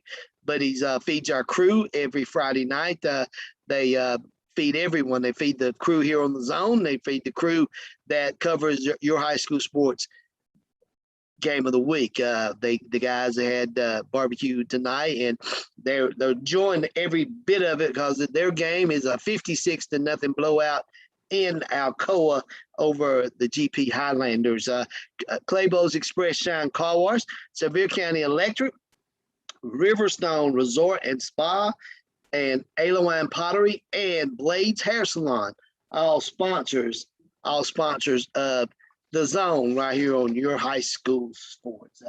Everything's looking good. Let's flip back, and as we wait on one of our correspondents to get with us, we will be giving you some more scores and some updates from games around the Southeast. Make sure you join us every Thursday night, as Jake Nichols will be here, and as well as Chris Blevins. And sometimes with Chris Reddick, we'll be talking football, and we'll be talking about the game. They'll be setting up next week's game, especially next week. Chris Blevins' alma mater, Morristown East, they will take on Kingsport Dobbins Bennett Indians. A lot of things that are happening around football. Getting ready to check in with Mikey Hines. He's back. What's going on, Mike? All right. Clowling scored a real fast touchdown to the running back and scored 2 more points and 2-point conversion. So it makes it 30-8 with 9:59 left in the second quarter. All right, Mikey. All right. Looks like the number 1 Cloudon is just running up the score on Unaka. But I tell you what, that's the kind of game you want to be at. Mikey, stay dry. It looks like it's getting ready to rain there again. So you stay with it. Our game out in Alcoa is 56-0. So there looks like they're going to be the running clock in the second half for the game of the week. So you stay dry. We'll talk to you later, Mikey. As we move on right here on your high school sports, the Zone, a lot of great games, as you say, Mikey.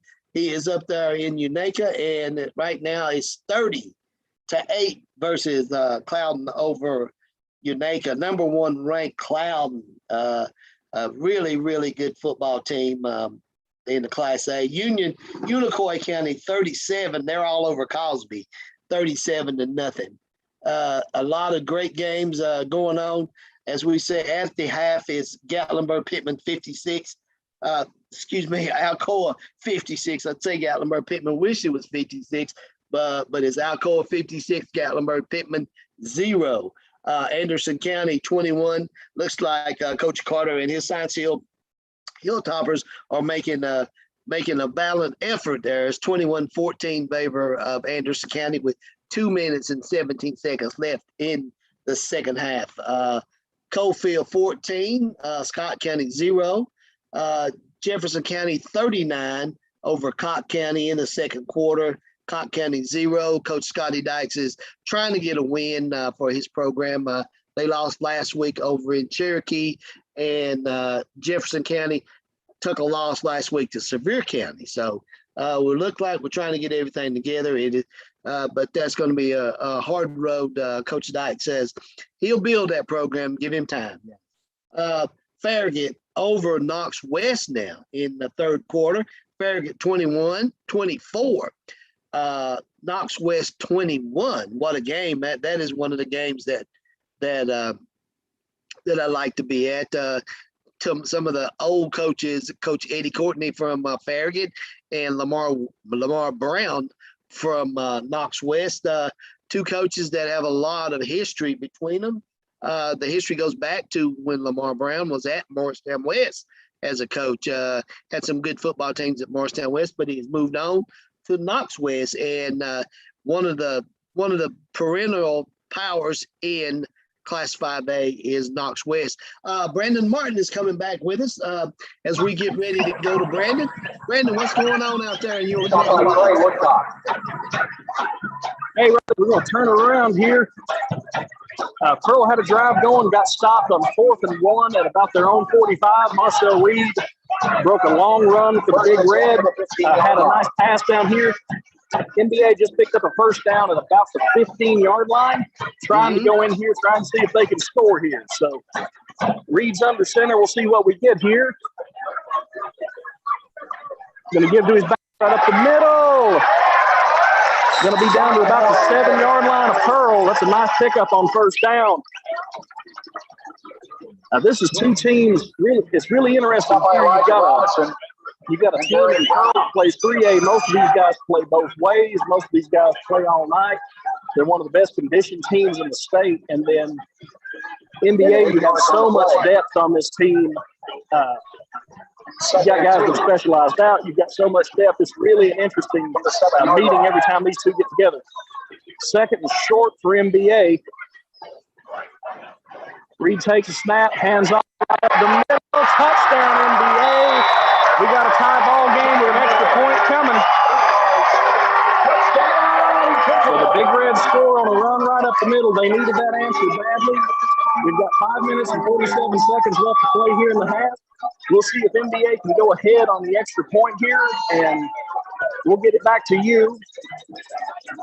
Now, we saw Pearl miss an extra point uncharacteristically earlier, had a bad snap that really hurt him. So NBA snap, holds good, kick is up, and it's good. So 7-6 NBA with 5:45 left to go in the game. We're left to go in the half, rather. Sorry. All right, Brandon, we'll get back with you.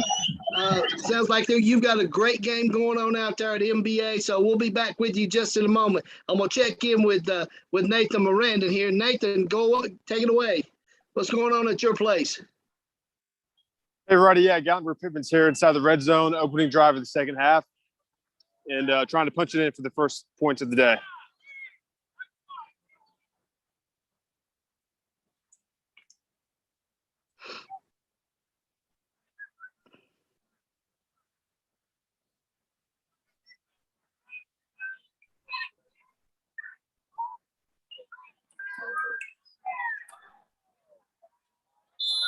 Okay. All right, down inside, looks like around the 5-yard line now without run, first and goal.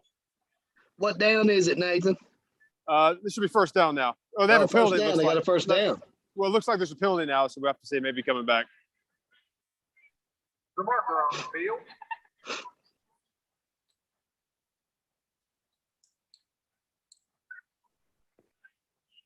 Signal is a hold against Gatlinburg. Yeah, that's holding on Gatlinburg Pittman, so that's going to push him back. See, when you play Alcoa, you can't make mistakes like that. You know that? We talked about that in the first half. If you get a scoring opportunity, you got to take advantage of it. That's right. No, definitely. You can't shoot yourself in the foot against Alcoa. They have a good chance here. It's probably their best chance of the night so far to get some points. Alcoa, of course, starting the second half, they have some they're getting some other guys' experience on defense here. So that that's always good to see guys get some playing time, get some more experience in games like this. Is it the running clock, Nathan? Yes, it is. So looks like they just now they're down to about the 14-yard line. It's going to be second down. Oh, I'm sorry. This is that was third down. So I think they have a fourth and a couple to go here. Fourth and a couple to go. Okay. Yeah, well, fourth and about 5 or 6. We'll stay with you, see what happens. So Alcoa has made wholesale changes with their underclassmen now. They have, yeah. They're starting to get some new guys in on defense.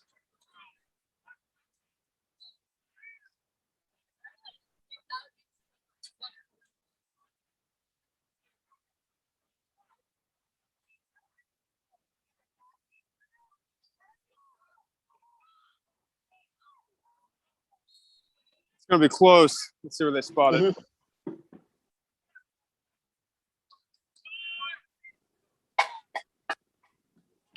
So it's fourth down, isn't it? Hill carries. So that was fourth down. That's enough for a first down now. So they got first and goal from the 8. First and goal from the 8.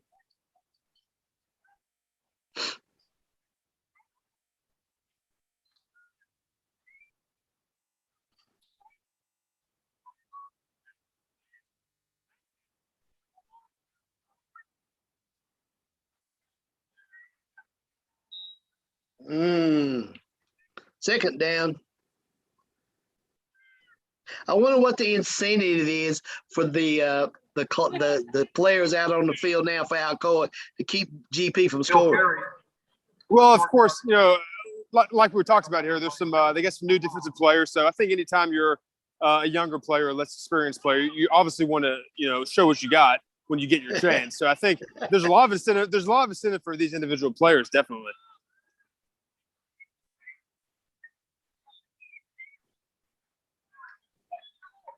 All right, quarterback keeps it, runs it for a touchdown.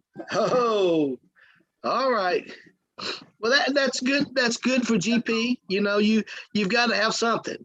You got to have something to build on. You did score, maybe not against the A team, but you scored against Alcoa. So Nathan, it's a win. A win if you can score points on them and then go down and hold them and score some more points. Exactly. Anytime you can get points against Alcoa, it's a positive. Definitely, it doesn't matter who it's against. Who's on defense. They kicked the extra point there. So now it's 56-7. There's only about less than a minute left in the quarter now with that running clock. So well, I see a lot of behind you, a little bit of turbulence in the weather. So you guys might get out there before it starts storming. I think we will. It rained a little bit before the game, but that ended quickly. So I think we'll probably get the game in. All right, Nathan. Now that Alcoa, where GP just scored, right now it's 56-7. Nathan, we'll be checking back in with you shortly. Thanks. As Nathan says, a little bit of momentum for hopefully something for them to build on. Alcoa to build on. Back to Mikey. He's back in with us. What's going on, Mikey? Hey man. Yes. Hey, Ruff. There was another quick score from Cloudland and a 2-point conversion, which makes it now 38-8. 38-8 versus Cloudon. All right. Well, very good, Mikey. You keep us abreast of what's going on with the number 1 ranked Cloudon versus UNACA, and we'll talk to you soon. All right. Thanks, Rhoda. You just heard from our correspondents out there in the field. Mike Hayes, he's up at UNACA as UNACA takes on the number 1 team in the state in Cloudon in Class 1A. And Nathan Miranda is at Your High School Sports Game of the Week. He is covering the Alcoa Tornadoes as they take on the Gatlinburg-Pittman Highlanders, and the score is 56-7 with a running clock. So, we explained to you in the early part of this show what the running clock is, that it is when one team is ahead more than 35 points, the clock continues to run until there's some kind of, you got to be within a striking distance. You'd have to cover that 35 point margin to stop the clock from running on a continuous clock. But doesn't look like that game is going to be that way. It's going to be a running clock, because I can tell you that Alcoa and Gary Rankin, Coach Gary Rankin's team is, they're doing well. So I look for them for it not to be for it to be a running clock. Sorry about that. Run down some scores before we get our people back again. Davy Crockett 21, Lear County Central Kentucky 0. That is Union County 28, Claiborne 0, Cumberland Gap 20. Thomas Walker, Virginia, 0. Oakdale, 21. Jellicoe, 0. Morristown West, 10. Hardin Valley, 7. Seymour, 17 over 17-7 over Cherokee. Cloudon, 38, as Mikey just told us. 38, Unica, 8. Unicoi County, 37. Cosby, 0. Gatlinburg Pittman, 56-7. Alcoa winning that game. Anderson County and Science Hill. Anderson County 21 just kicked a field goal, and Anderson County 21-17 over Science Hill. Coalfield 21. Scott County 0. Jefferson County 39. Cott County 0. West is back on. Knox West is back on top of Farragut 27-24. What a game that is. Fulton knocks Fulton 14. Knox Central 7, Knox Halls 36, Morristown East 7. Like I said, our game next week will feature those Hurricanes from Morristown East versus Kingsport Dobbins Bennett, coming to you on the Your High School Sports Game of the Week. We'll be in Morristown to cover that game for you guys. Monterey 14, Cumberland County 0, Kingston 20, Oliver Springs nothing. Greenback 14, a really good football team always in Greenback, 14-7 over Oneida. Coach Scott Meadows' Tigers, Pigeon Forge 27 versus Sullivan East 12. That's a home opener for Pigeon Forge, so really, really good game. Pigeon Forge, it's good to see Pigeon Forge and Coach Scott Meadows get on the win column this week. Lost a really good game last week to Hampton. But we hadn't talked to Coach Meadows since last week, but he told us how things were. He thought it would be going up to Hampton, but good game right there. It's in the second quarter, almost halftime for Pigeon Forge. Is Lily Sullivan East 27-12. Grace Christian and South Dahl 14-14 tie. Going down, Campbell County 21, Heritage 7. Clinton 46 over Austin East in the second quarter. Tullahoma 14, Coffee County 0. Corns 26, William Blunt 7. Community 16, Lookout Valley 7. And we go back to Nathan Miranda. What's going on, Nathan, out there at your game? Hey, Ruddy, yeah, our coach had a big run here to get down to the 2-yard line, going in the end zone. They're about to score. About 8 minutes left in the game. 8 minutes left in the game.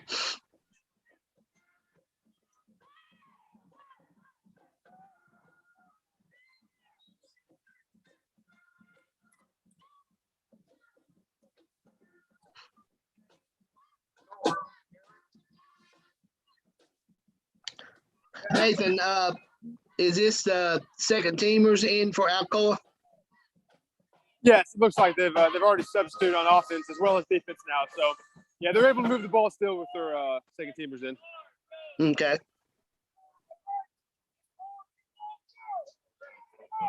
Hold on, Brandon. Coming to you in a second. Got Brandon Martin on the line. He's ready to come on in. They score? Fumble. Yeah, they stuck him right at the goal line. Nice hit there. Couldn't tell who got that hit, but it was a great hit there. Stuck him on the 1-yard line. They fumbled the ball, and Gatlinburg Pittman has recovered.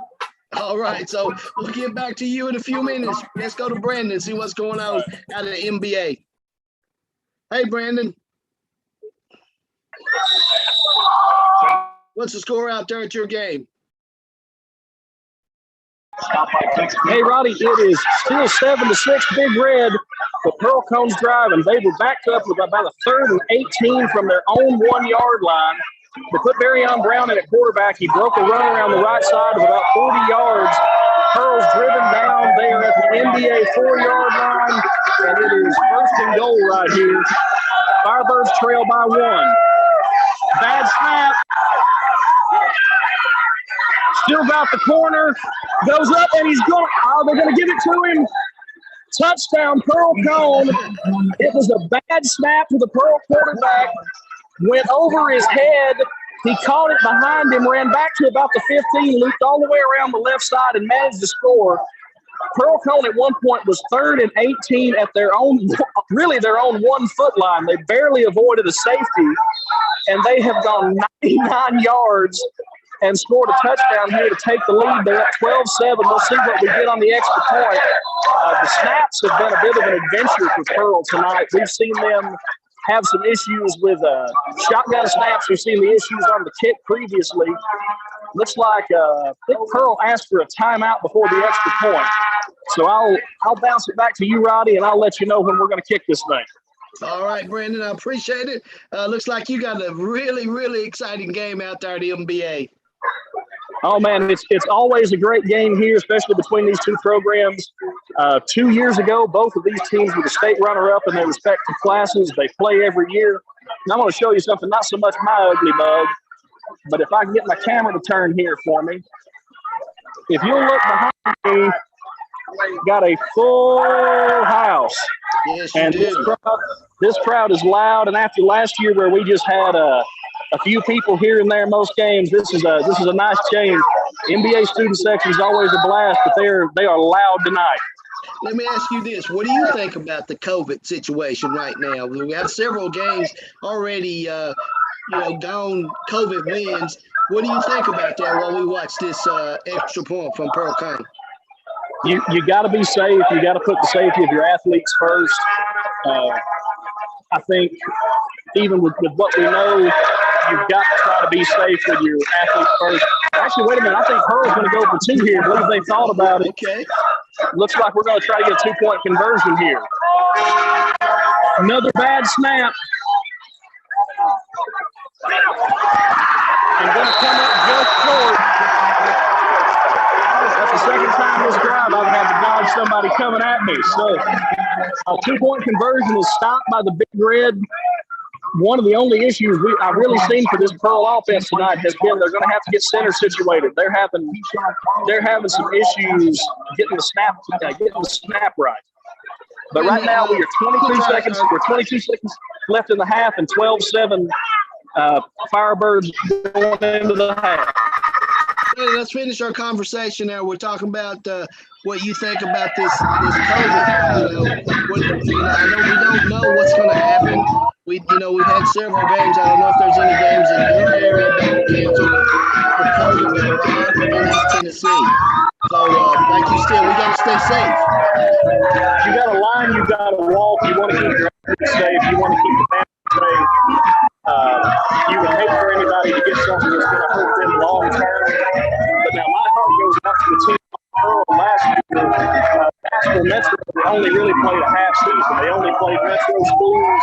I think they only got 5 games. And then the Memphis Metro schools, Shelby County didn't play at all. And so your heart goes out to those kids trying to make it. Let's see if we can get this kickoff here. Your heart goes out to the teams make it, but you got to be safe. You got to do what the data says.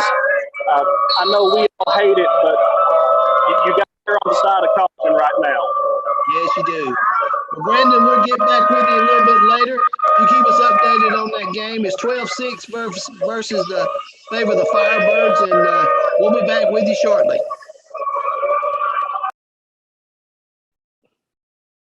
As Brandon Martin says, we got to keep the student athletes safe during this COVID time. It is something that we all need to be aware of. Our athletes, they need to be taken care of, and their families need to be taken care of. So, don't be mad if a game that you think that your school shouldn't postpone a game or something, but we've got to take care of our student athletes and take care of our families. So it is that time of the year. We were hoping we would be closer to something maybe different when football season started this year, but we are where we're at. Mikey Hines is with us. What's the score, Mikey? 44-8. Finally just scored. I think they may be going for 2-point. I don't know. We're talking about the 35-point rule. If it's 35 points or more, it will be a running clock. In the second half, yes, sir. Yes. How much time to go in the first half? 3 minutes. Sorry. 3 minutes to go. Okay. So Clouden is they're living up to their number one ranking, aren't they? Yes, sir. Yes, sir. Are. All right. So Mikey, we'll talk to you in a few. Give us an update at halftime. Okay, I sure will. All right. That's Mikey. Mike Hayes. He is up in Unaka, where Unaka is taking on the number one team in Class A. It's Clouden, and we heard from Pearl Cone and MBA, where Brandon Martin is at tonight. He is looking at that game, and it is a good one. Pearl Cone Firebirds all over the Big Red, 12-7. MBA is always a powerhouse as well as Pearl Cone. But Brandon talked a little bit about some things. Pearl only played 5 games last year. In like the out in West Tennessee, they did not have high school football out in Shelby County last year. So, it was unfortunate for those kids. They did not get to play, but, there is football going on right now, and let's hope they get through the season. Hopefully things will be different, but right now they are playing football, and let's run down some scores. See where we're at. Let's jump back up here. Gatlinburg-Pittman did score against Alcoa. It's 56-7 now. Anderson County 21, Scott Science Hill 17, Coalfield 21, Scott County 0, Jefferson County all over Cotton County 39-0. West Farragut. Now that's the game we should be at. Farragut 31, Knox West 27 in the third quarter. So it's up and down the field. The Admirals of Eddie Coatney taking on Lamar Brown's Knox West Rebels 31-17. Fulton 14, Central 7. Knox Halls 36, Morristown East 13. Monterey 14, Cumberland County 0, Kingston 7, Oliver Springs 0, Greenback 14, Oneida 7, Pigeon Forge 27, Sullivan East 12.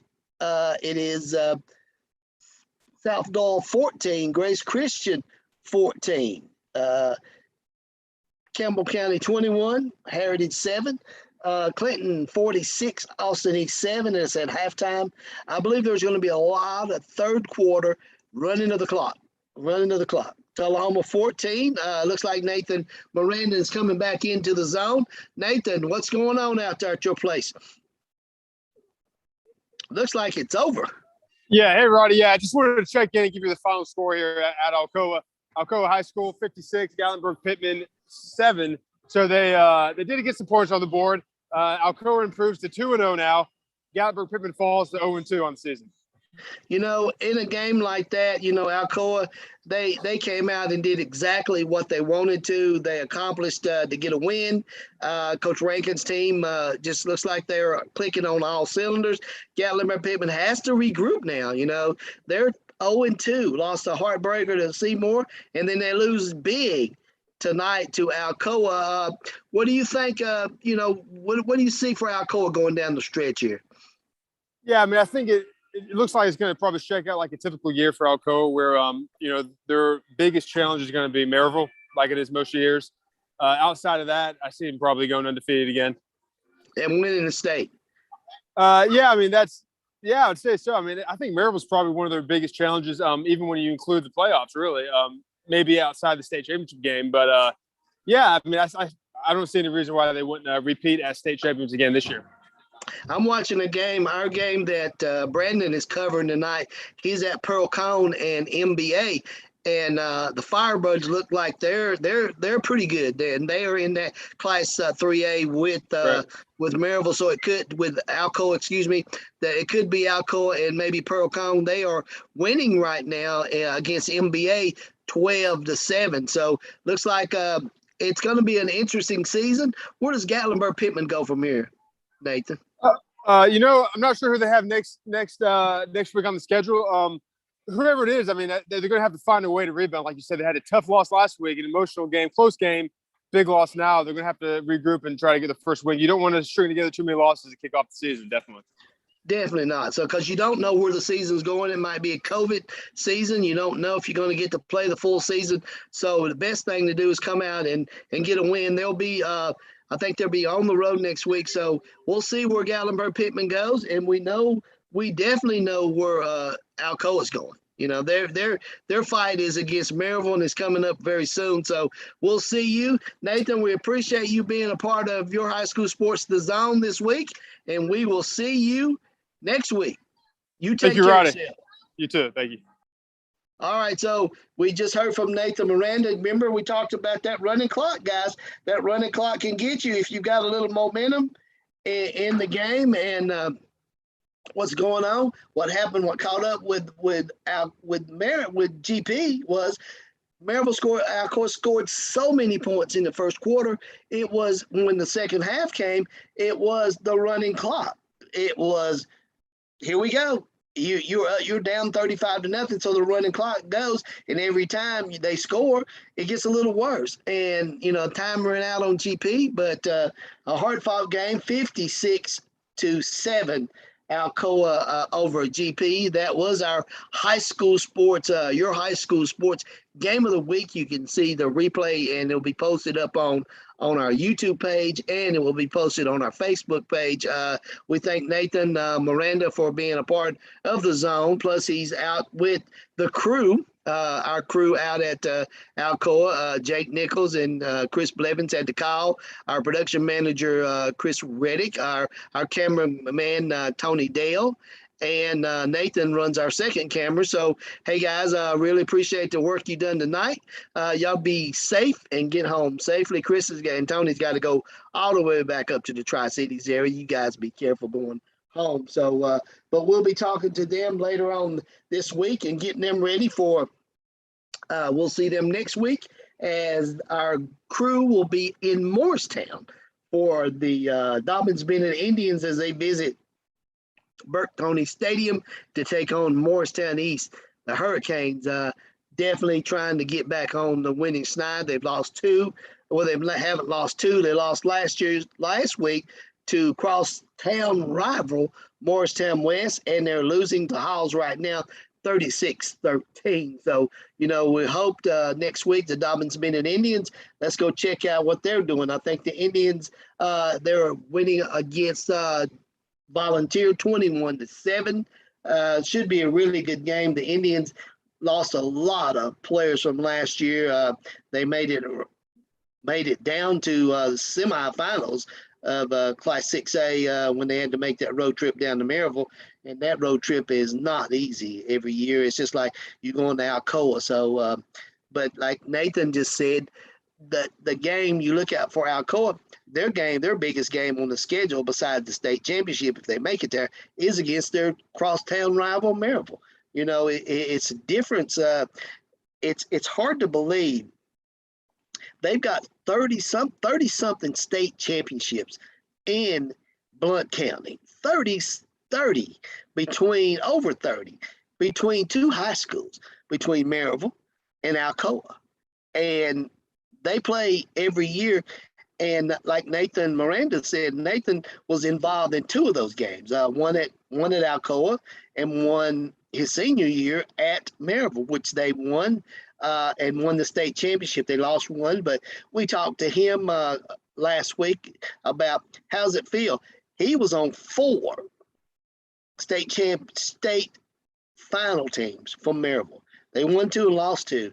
But when you're in a program like that you go to the state championship every single year, it speaks something for a county in Blount County. Now, there are 4 high schools in that county.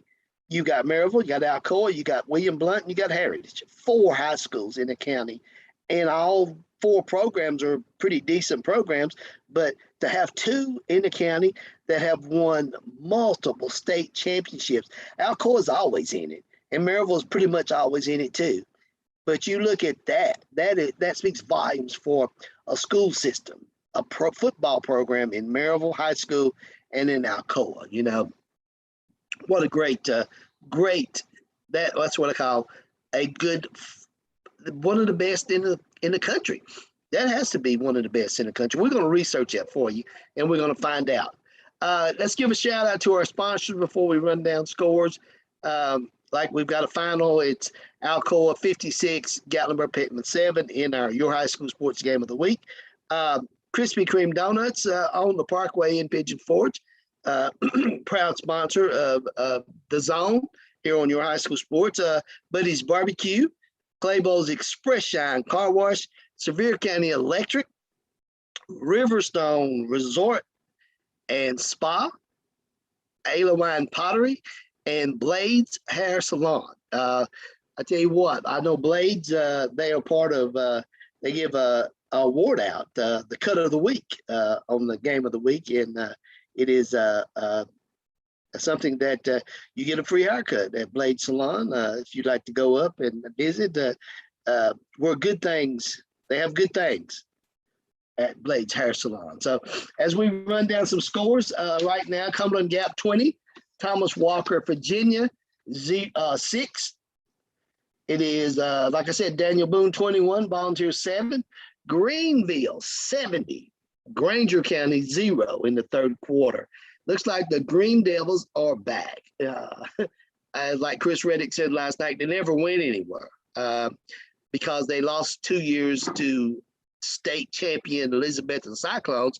Greenville hasn't won anywhere. They are back again and winning big, winning 70-0 in the third quarter. That is that is a running clock score. Oakdale 21, Jellicoe 0, Morristown West 24, Hardin Valley 7, Morristown West looking to get off to a 2-0 start on this young season.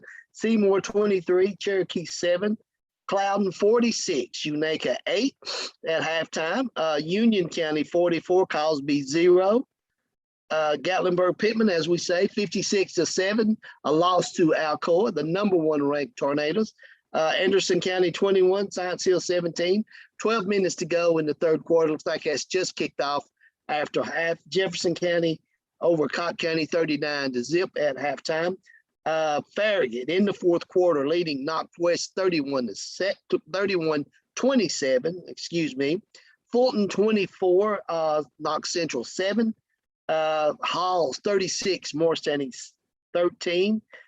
Monterey 14. That is Monterey 14, Cumberland 0, Kingston 20, Oliver Springs 0, Greenback 14, Oneida 7, Pigeon Forge 27, Sullivan East 12. That's gone to the half, and it's halftime. Grace Christian 14, Sullivan South Doll 14. And here comes Mikey Hines back to the zone. Let's see what's going on, Mikey. I know it's halftime at your place. Hey, Rowdy, can you hear me? I sure can. All right. At halftime, it is 46-8. 46-8.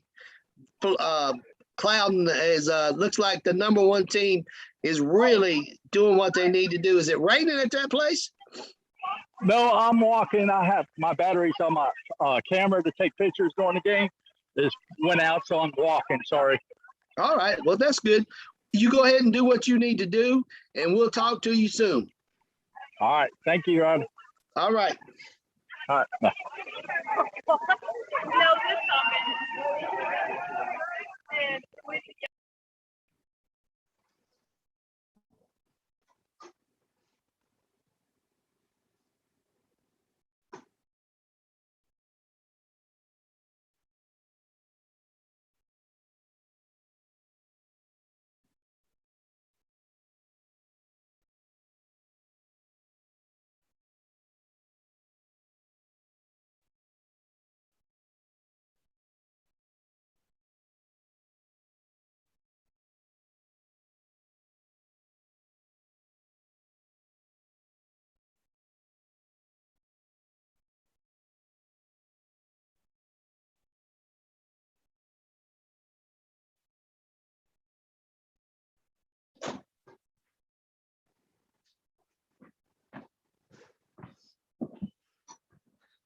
Hey, guys. I'm back. Your high school sports, the zone. I'm your host, Roddy Woods. getting some photos from Brandon Martin. He's taking a lot of photos, sending them to me. We'll be going back out to that game.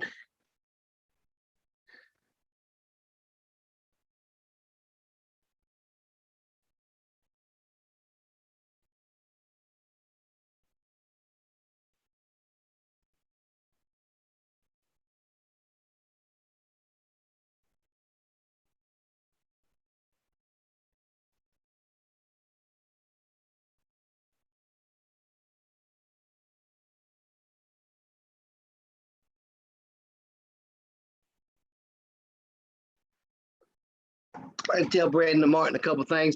A lot of pictures from that game. So if you'd like to see more pictures and more photos of our games, especially that one, the NBA, there's a 5-star recruit in Brandon Brown, the great running back from Pearl Cone. You'd be able to go to Facebook and see those photos on that great running back from Pearl Cone. Pearl Cone leads NBA 12-7 right now at halftime. Pigeon Forge, back to the scores. Pigeon Forge 27, Sullivan East 12.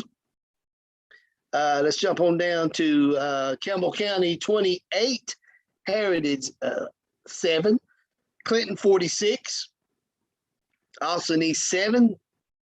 We have a Tullahoma 14, Coffee County 0. South Daw has just scored. It is 20-14 over Grace Christian. William Blunt, Corin's 33-7 all over William Blunt. Community 32, Lookout Valley 7. Loudon 29, Lenore City 0. Tellico Plains 6, McMinn Central 3. Oak Ridge 9, Bearden 7. Polk County 15, Sequatchie 0. It is Signal Mountain 7, Saudi Daisy 6, Rockwood 28, Sweetwater 0, Chattanooga Tyner 30, Grundy County 0, DeKalb County 20, Smith County 0, Clay County 6, Clinton County, Kentucky 0, East Robertson 8, White House Heritage 6, Rockwood 28, Sweetwater 13, Nolensville 14, Giles County 0, Cleveland 14, McMinn County 10, Riverdale 7, Rossview 0, Marion County 6, Sequatchie County 0, Stone Mountain 21, East Ridge 7, Bradley Central 17, Walker Valley 3. It is Watertown 6, Gardensville 6, Marion County 7, Westmoreland 0. Henry County and Beach are all tied at 0 in the second quarter. Springfield 6, Clarksville 0, Eagleville 22, Houston County 14, Stewart 0, East Nashville COVID game gone away. Coinsville 8, Forest 0, Whites Creek and no score from Whites Creek and Glencliff. White House 14, Greenbrier 6, McGavick and Hillsborough no score. Lawrence County 12, Laredo 14. A lot of scores coming in from West Tennessee now. So, because they are always an hour behind us. So we're getting a lot of scores and highlights from that part of the area. We'll be getting back with Brandon Martin. It is halftime now in his game between Pearl Cone and as Pearl Cone leads NBA 12-7. So a lot of great things happening around football. I know I'm excited for next Thursday night as the Vols open up their season against Bowling Green. It should be a good game. I know Jake Nichols, our reporter that covers the game for us, your high school sports. he does a lot for your high school sports. He's our sports editor. I'll be looking coming up soon in the next few weeks for the magazine that we put out. Have a lot of highlights about players and a lot about teams that he will be putting out. He does a lot. Plus, he covers the University of Tennessee for Sports Illustrated. He says that things are looking different over at UT when he goes to practice. A lot of different things. They're really going to have a different style of offense. He says that they're going to be more high-powered. There should be a lot of points scored. So I can't wait to see that next Thursday night, September 2nd, as they take on Bowling Green, as they get us ready for the Labor Day weekend as college football kicks off. Should be different than it was last year. Hopefully, it won't be like canceling the season out like it did last year for COVID. But it looks like things will be different this coming season. Hopefully it will. As I said before, let's thank our sponsors, Krispy Kreme Donuts on the Parkway, 2 locations to serve you in Sevier County. Boy, I'm getting texts. This is a busy night. I know last week we had a little technical difficulty. And we got a lot going on for your high school sports. But I knew last week we'd get this together. And if you'd like to see the zone, all you have to do is go to YouTube, our YouTube channel, on your high school sports YouTube channel, and see the zone. A lot of exciting things coming up. We will add another correspondent coming up in September the 10th to be a fact. We will be out in the Charlotte, North Carolina area. Jimmy J.J. Clark will be covering some of the games out in the Charlotte area and also down in the Columbia, South Carolina area. You know, what we're trying to do here on the zone, your high school sports, is bring you more complete coverage of what's happening in the Southeast around you. Some of the great football players that are being recruited by others, by UT, being recruited by East Tennessee State, being recruited by some of the schools, Vanderbilt. You know, there's a lot of major colleges all around us. So that's what we are going to be trying to do is bring you highlights of some of the players, just like Brandon Brown from Pearl Cone, one of the sought-after running backs in the state of Tennessee. We saw some things that he's done against the NBA tonight, and we'll be going back out to Brandon Martin at that game shortly. It's halftime right now. Pearl Cone leads 12-7, but that's the kind of action we will be having periodically around the Southeast, covering some of the best athletes and some of the 5-star, 4-star recruits that are going on to play college football. Let's get back to the scoreboard here as we wrap things up, and it's halftime around the Southeast, and got some great scores, some scores of interest. South Fulton 14, Ballard Memorial Kentucky 0, McCallie 21, Calhoun Georgia 0, North Green 22, Castlewood Virginia 6, Davy Crockett 21, Beach County Central Kentucky 8. That's CAK in the second quarter, down to Prince Avenue Christian. That's out of Georgia. They're down 7-0. That is Hendersonville 7, South Warren, Kentucky 13. That's a halftime score. Union County 24, Cleveland 0. Cumberland Gap 20 over Thomas Walker 6. Dobbins Bennett 24. Volunteers 0. That will, like I said, that will be part of our your high school sports game of the week next week, when Dobbins Bennett will travel down to Morristown to take on the Morristown Hamlin High School Hurricane East. East will be looking, hopefully, if they can't pull out a win tonight, be looking to get a win at home next week against the Dobbins Bennett Indians. So our crew will be out there starting at 7 for our pregame show, and the game kicks off at 7:30, because remember, it will start at 7 because it is a conference game. So that's right, Dobbins Bennett and Morristown East are in a 6A classification this year in Division I, Region 1. So it will be a 7 o'clock start. So be here. Our pregame show will start probably around 6:30. We will make those announcements coming up on Thursday right here on your high school sports, the Zone, and your high school sports Facebook page that carries the game of the week. So back to scores. Greenville all over Granger County, 78-0 in the fourth quarter. That game should go final here in a very short time. Oakdale 35, Jellicoe 0. Morristown West 24, Hardin Valley 14 in the fourth quarter. Seymour 23, Cherokee 7. Cloudon 46, Unaka 8 at halftime. Unicoi County 44, Cosby 0. That is a fourth quarter score. A lot of finals come in, a lot of games that are in that 35-point spread. You know, it's that time, that rolling clock, like we talked about early. Alcoa 56 over Gatlinburg Pittman 7. That was your high school sports game of the week. We had a chance to go down to Alcoa and cover that game. We wanted to bring a diversity of games throughout the season here on your high school sports, the game of the week.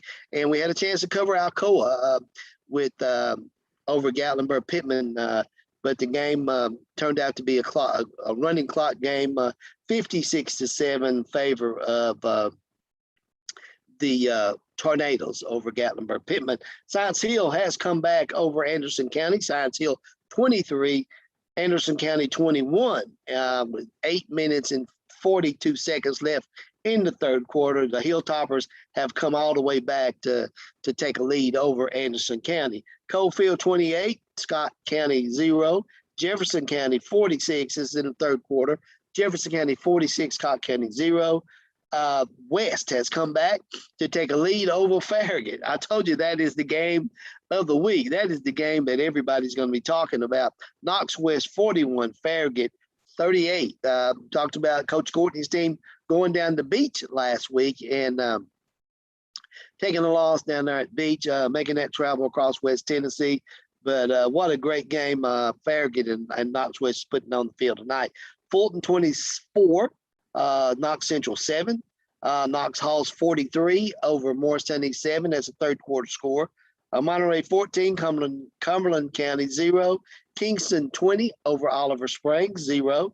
Greenback 14, Oliver Springs 7. That is a fourth quarter score. Halftime score, Pigeon Forge 27, Sullivan East 12. Grace Christian is losing now to South Daw. It's 20-14. Campbell County 35, Heritage 0. Clinton 46, Austin East 13. Tullahoma 14, Coffee County 0. Cookville 28, Livingston Academy 0. Corns 40, William Blunt 7. That's a fourth quarter score. Community 32, Lookout Valley 7. Loudon 29 at halftime over Lenore City, 29-0. Tellico Plains 6, McMinn Central 3. Oak Ridge 9, Bearden 7 in the third quarter. Polk County 15, Sequatchie 0. Springfield 20, Clarksville 0. Clinton 0, Clay County 13, Clinton County 0, Clay County 13. That is a third quarter score as well. Some scores from out in the West Tennessee area. Rockwood 28, Sweetwater 13. Tyner, Chattanooga Tyner 30, Grundy County 0. Casco 16, Cannon County 0. DeKalb 20, Smith County 0. East Roberson 8, White House Heritage 6. Nolensville 14, Giles County 10. Joe Bynes 20, McMinn 8, Cleveland 14, McMinn County 10, Riverdale 7 over Rossville 0, Marion County 6, Sequatchie County 0, Stone Mountain 35, East Ridge 7, Bradley Central 17, Walker Valley 0, Gardensville 6, Watertown 6. It's some good games, some good football action going on in the second week of the season here, guys. Marion County 7, Westmoreland 0, Henry County 0, Beach 14. Beach, like we talked about, Beach took on Knox Farragut last week to get a win. Beach always a tough opponent right here in the state of Tennessee. Really good team beach out in West Tennessee. Springfield 20, Clarksville 0, Eagleville 22, Houston County 14, Connorsville 8, Forest 0, White House 14, Greenbrier 6. Still no score on the McGavick Hillwood School, no score. Lawrence County 12, Laredo 21, Montgomery Central 13, Clarksville Northeast 0, Mount Juliet 21, Maplewood 0. As we go on, Wilson Central 10, Lebanon 0, Hardin County 35, Adamsville 0, McKenzie 21, Chester County 0, Creekwood 7, Fairfield 0. That is a halftime score. Stratford and John Overton, no score in that game. Signal and Laverne, no score in that game. Lafayette 21, Lewis County 0, DeKalb County 10, Lexington 7, Lincoln County and Centennial, no score. Hickman County 42, Perry County 0, Mount Pleasant and Scott Hill, no score. As we go on to Region 7, Father Ryan 6, Brentwood 0, Jackson Northside and Covington, Covington 35, Jackson Northside 0. That is in the second quarter. 23 seconds to go in the second quarter. Dyersburg 39, Dyer County 7, Page 14, Franklin 0, Haywood 41, Cadova zip. And as we get on down into the Memphis area, is Huntington 12, Jackson Southside 0, Green Hill 7, Kenwood zip, and Montford 32, Millington 7, Peabody 21, always a great football team in Peabody, 21, Westview 14, East Hamilton 21, Portland 14, Crockett County 14, Ripley 0, Giles County 14, West Carroll 9. And as we move on, we'll be getting back to Brendan Martin. He is out in at the NBA Pearl Combe game. It's 12-7 at half. So a lot of things to come your way right here on the Zone, your high school sports, the Zone. A lot of scores, lots of highlights. You can go to our Facebook page, see some pictures from the game from last night that Jake Nichols covered for your high school sports. He was out at the a great game that Powell and Maryville played on the rivalry Thursday night game here in the Knoxville area. It was Maryville coming out on top, 52-31. But the thing that I said impressed Jake, he said, was Walter Nolan. He is the number one recruit in the nation. He plays for Powell High School in Knoxville. He had his hit list out, his 4 schools that he had, his 3 schools, and then Jake said, told me today there was another school just lurking around. His 3 schools are UT, Texas A&M, and Georgia. But he still thinks that Florida is on the table on the outside looking in. So, he's playing in UT's back door. It looks like he is a very, very physical specimen. If you'll go to your high school sports Facebook page, you'll see exactly how he looks. Jake took a really good shot of him in his Powell Panther uniform. But they lost the game 52-31. And if you go to Maryville, you know how things are at Maryville. It is hard to beat the Rebels. Maryville is one of the most talented football teams in the state, like we talked about earlier with them and Alcoa, 30-something state championships. So let's go to Mikey. Mikey is back on with us from Unaka. What's going on up there in Unaka? Hey, Unaka just scored a quick touchdown. So now the score is 16-46. 46-16 favor of Clout. Yes, sir, with 8:53 to go in the third quarter. All right. Well, Mikey, we appreciate you being out there and giving the scores and highlights of that Unaka Cloudon game. We'll talk to you soon. All right. Thank you, Riley. So as Mikey says, Unaka 46 and Unaka and Cloudon 46-16. So hey, a really, really good game up there in the number one team in the state of Tennessee in class in single A is Cloudon 46, Unaka 16 with a little less than some time to go in the third quarter there at that game. Seymour has got a win. Seymour is looking to go 2-0 on the season. They're winning 23-7 over Cherokee. Seymour got off to a great start last week, defeating Gatlinburg-Pittman in an overtime game to get Seymour off to a good start here in the game. We will have Seymour as one of our Your High School Sports Game of the Week later on during the season. We got them as they'll take on the Elizabethton Cyclones.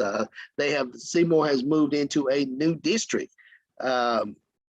They have moved up into the Upper East Tennessee district. They've got some teams like Elizabethton and Greenville and Volunteer. They've got a pretty stout division there, especially when you're going up against two-time defending state champion Elizabethton Cyclones. And then you've got Greenville, who have won several state championships themselves. So a hard-fought division right there for Seymour. But it is good to see Seymour get off to a good start here in 2021 season. They're winning right now against Cherokee 23-7. Some scores: Union County 34, Claiborne 0, Cumberland Gap 20, Thomas Walker, Virginia 6, Dobbins Bennett in the fourth quarter over Volunteer 24-7.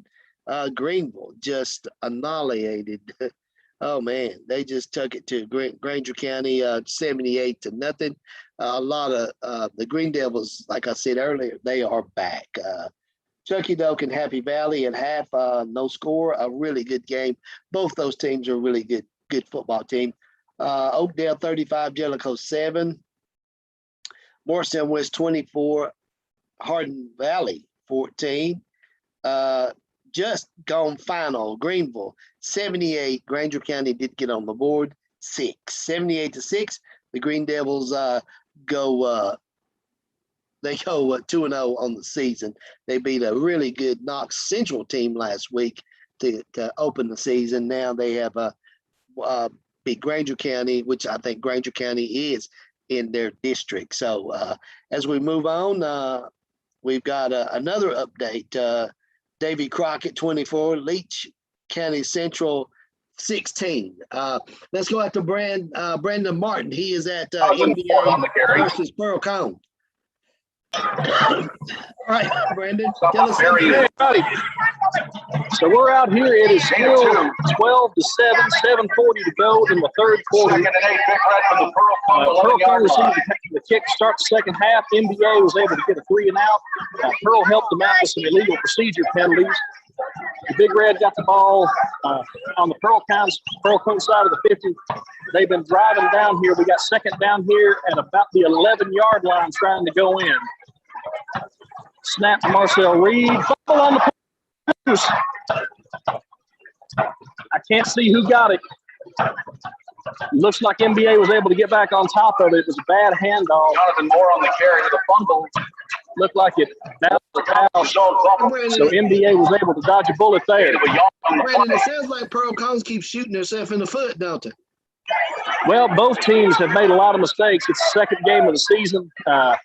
It's also hot. It's muggy out here, so both teams have made some mistakes so far. Here we go. Going to be third down for what do you got? 3rd and 7, it looks like, for NBA. Reed back to pass, rolls to his right, steps up, got a man right here. Touchdown, NBA. Big Red are back in front with that. Marcel Reed made a beautiful play fake, bootleg to his right, and came back through all the way back to the left side. I believe that was his fullback that came out of the backfield and caught that. That's a really nice throw, really nice pass and catch. That all of that was executed as well as you could hope for if you're the Big Red. That's going to put them up 13-12, and now we're going to see NBA try to kick this field goal, make it 14-12. Snaps down, kicks up, right down the middle. 14-12. NBA is back in front. We got 6.5 minutes left to play in the third quarter. And the Pearl Cone Brandon Martin, he's at NBA versus Pearl Cone, and NBA has come back to take the lead. Brandon, you know, like you said, it is hot, it is humid. You know, things are going to happen. This is the second game of the season, so you know, the entire NBA community how you handling the heat out there. Hey man, I'm a big man. I've got two natural enemies, heat and gravity. They're both undefeated, and I'm sweating like you wouldn't believe. But this is a great game between two great teams. I posted this on Twitter a little bit earlier. But a few years ago, this was actually the very first game I ever got to cover. I had come here to see Elijah Simmons playing at Pearl Cone, and Jackson Lampley was playing for NBA. Both of those guys are at Tennessee now. That game, they were literally head to head. So couldn't miss out on that one. It was a lot of fun. These are two programs that have been good to Tennessee over the years specifically. Got a lot of guys here that have gone. A lot of SEC talent has been produced by these two schools. Let's see if we can get this kickoff right here. NBA they have been being brave. They've been kicking off to Barryon Brown, and then they've been making the tackle. They've been making good plays. So we'll see if they go for it again here. Good kick deep. Going to be about 3 yards deep, and Barryon taking a touchback. Oh, I'll tell you what. In that game, you told me that Barryon Brown was just one of the recruits that are heavily been recruited. Who else on Pearl Cone's team has been looked at? Pearl has a lot of talent. They have a lot of talent every year. Now, they lost a lot of guys from last year's. Pearl Cone and NBA both, for the most part, there's a few exceptions. For the most part, these teams are both full of juniors and guys that are coming up kind of making a name for themselves because they got a lot of limited exposure last year because of COVID. So a lot of the juniors and sophomores are kind of unknown. I'm watching a few guys for Pearl. One of the guys that I think is going to make a lot of noise is their full-time running back, a young man named Malachi Cromwell. I'm not sure what year he is, but this cat can go. He's got speed, he's got power, he's got quickness. He's really impressed me tonight. And then this big Pearl offensive line, man, it's just a matter of who's going to be the next one. They've been a machine churning these guys out. But there's just we've seen another procedure penalty for Pearl. They've hurt themselves with that all night. See what they get going here. There'll be a scramble. That should have been about a 5-yard loss. He got the penalty back. Well, Brandon, I'll let you enjoy that game a little bit more, and when something happens, come back to us. We'll see Brandon Martin here pretty soon when Pearl Cone or NBA does something. As Brandon was talking about, both those teams put a lot of players in major colleges around. Elijah Simmons that plays for UT came from Pearl. You know, there is a lot of talent on both those. There's a lot of talent around the Southeast that we'll hope to be seeing a lot of this year. So thank you, Brandon. He is out at MBA and Pearl Cone in West Tennessee. Knox Webb 17, Knox Gibbs 7. That's in the fourth quarter score. Union County 34, Claiborne 0. As some of these schools will go final. Union County 44, Cosby 0. A final Corns is final. Baylor 42, Innsworth 28. That's in the third quarter. Innsworth always a powerhouse in that division. That is where a lot of powerhouse schools are in that division. Baylor out of Chattanooga and Innsworth out of Nashville, 45-28, 3 minutes and 43 seconds in the third quarter. As we go on down, like I said, Seymour, it looks like Seymour is still at half, 23-7. Cloudon 46, Unaka 16. That is a game that's been covered by one of our correspondents up in the Tri-Cities, Mikey Hayes. He is at that game. Had some good reports from him. That sounds like it's a really good game. So we'll be getting back out with him pretty soon. A final, it is Greenville 78, Granger County 6, Chucky Oak and Happy Valley, no score. In the third quarter, Oakdale 35 and Jellicoe 13. Union County 40, Claiborne County 0, 2.5 minutes to go in the fourth quarter. Another final, it's Union 44, Cosby 0. Seymour update, Seymour 30, Cherokee 7. Go on down here. As we said before, our game of the week, your high school sports game of the week, featured Alcoa and the Highlanders from Gatlinburg-Pittman. Alcoa Tornadoes come out on top, 56-7. Science Hill over Anderson County with 8 minutes and 42 seconds to go in the third quarter. Science Hill 23, Anderson County 21, Coalfield 35 is the final. Coalfield 35, Scott County 0. Jefferson County in the fourth quarter. Jefferson County all over Scotty Dykes is just went final. Jefferson County 60, Cott County 0. Coach Scotty Dykes gets off to his second loss of the season. Just hang in there, Coach. We're all with you right here from your high school sports. Scotty played college football with our producer, Chris Reddick, that produces all of your high school sports. He's one of the finest production managers around. He produces our game of the week. He does a lot for your high school sports and for Venture Productions up in the Tri-Cities. So as we said, Knox West has defeated Farragut 41-38. What a great game that would have been to see. Fulton 31, Knox Central 7. Halls all over Morristown East 43-19. That's in the third quarter. Monterey 14, Cumberland County 0. Kingston 20, Oliver Springs 0. What some great games this week. Greenback 14, Oliver Springs 7. Pigeon Forge 27, Sullivan East 12. So a lot of great games going on around the Southeast. As we get back to things, and we need to thank those people who helped make this possible. Krispy Kreme Donuts in Sevierville, 2 locations to serve you in this great county of Sevier, on the Parkway in Pigeon Forge and on Highway 66 in Sevierville. If you didn't pick up any donuts before the game, run by and get you some. Let's see what time it is. Yeah, you still can make it. The hot light's still on till 10 o'clock. So go by and get you some hot, fresh Krispy Kreme donuts and tell them that we sent you here from your high school sports. I think that they would love to have you by there. Buddy's Barbecue, and Brandon Martin is back with us again. Brandon, talk about what's going on out there. Hey, Roddy, we're back. NBA just hit a 45-yard bomb. Marcel Reed was on the money.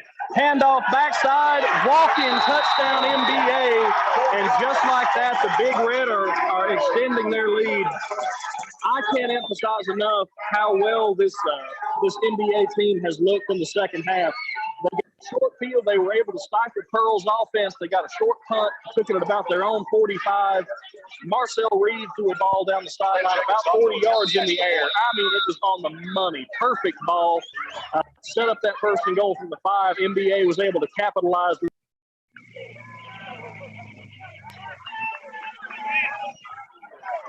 It is up and good. It is 21-12 now. NBA is leading. That was just a beautiful throw. Looks like NBA might be starting to assert control here. I think they may have this Pearl Cone offense figured out, and their offense is rolling right now as well.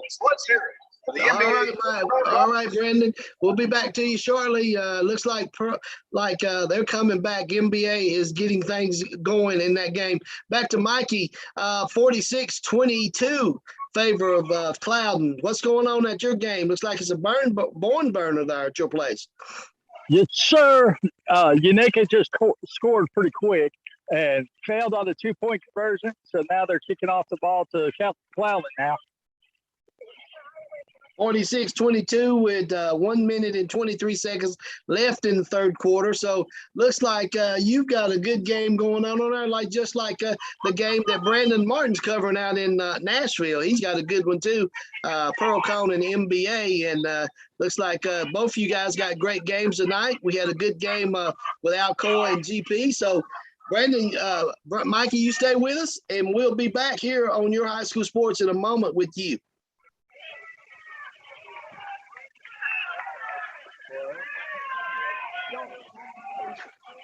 We'll be back with you in a moment, Mikey. Okay. Thank you, Roddy. All right.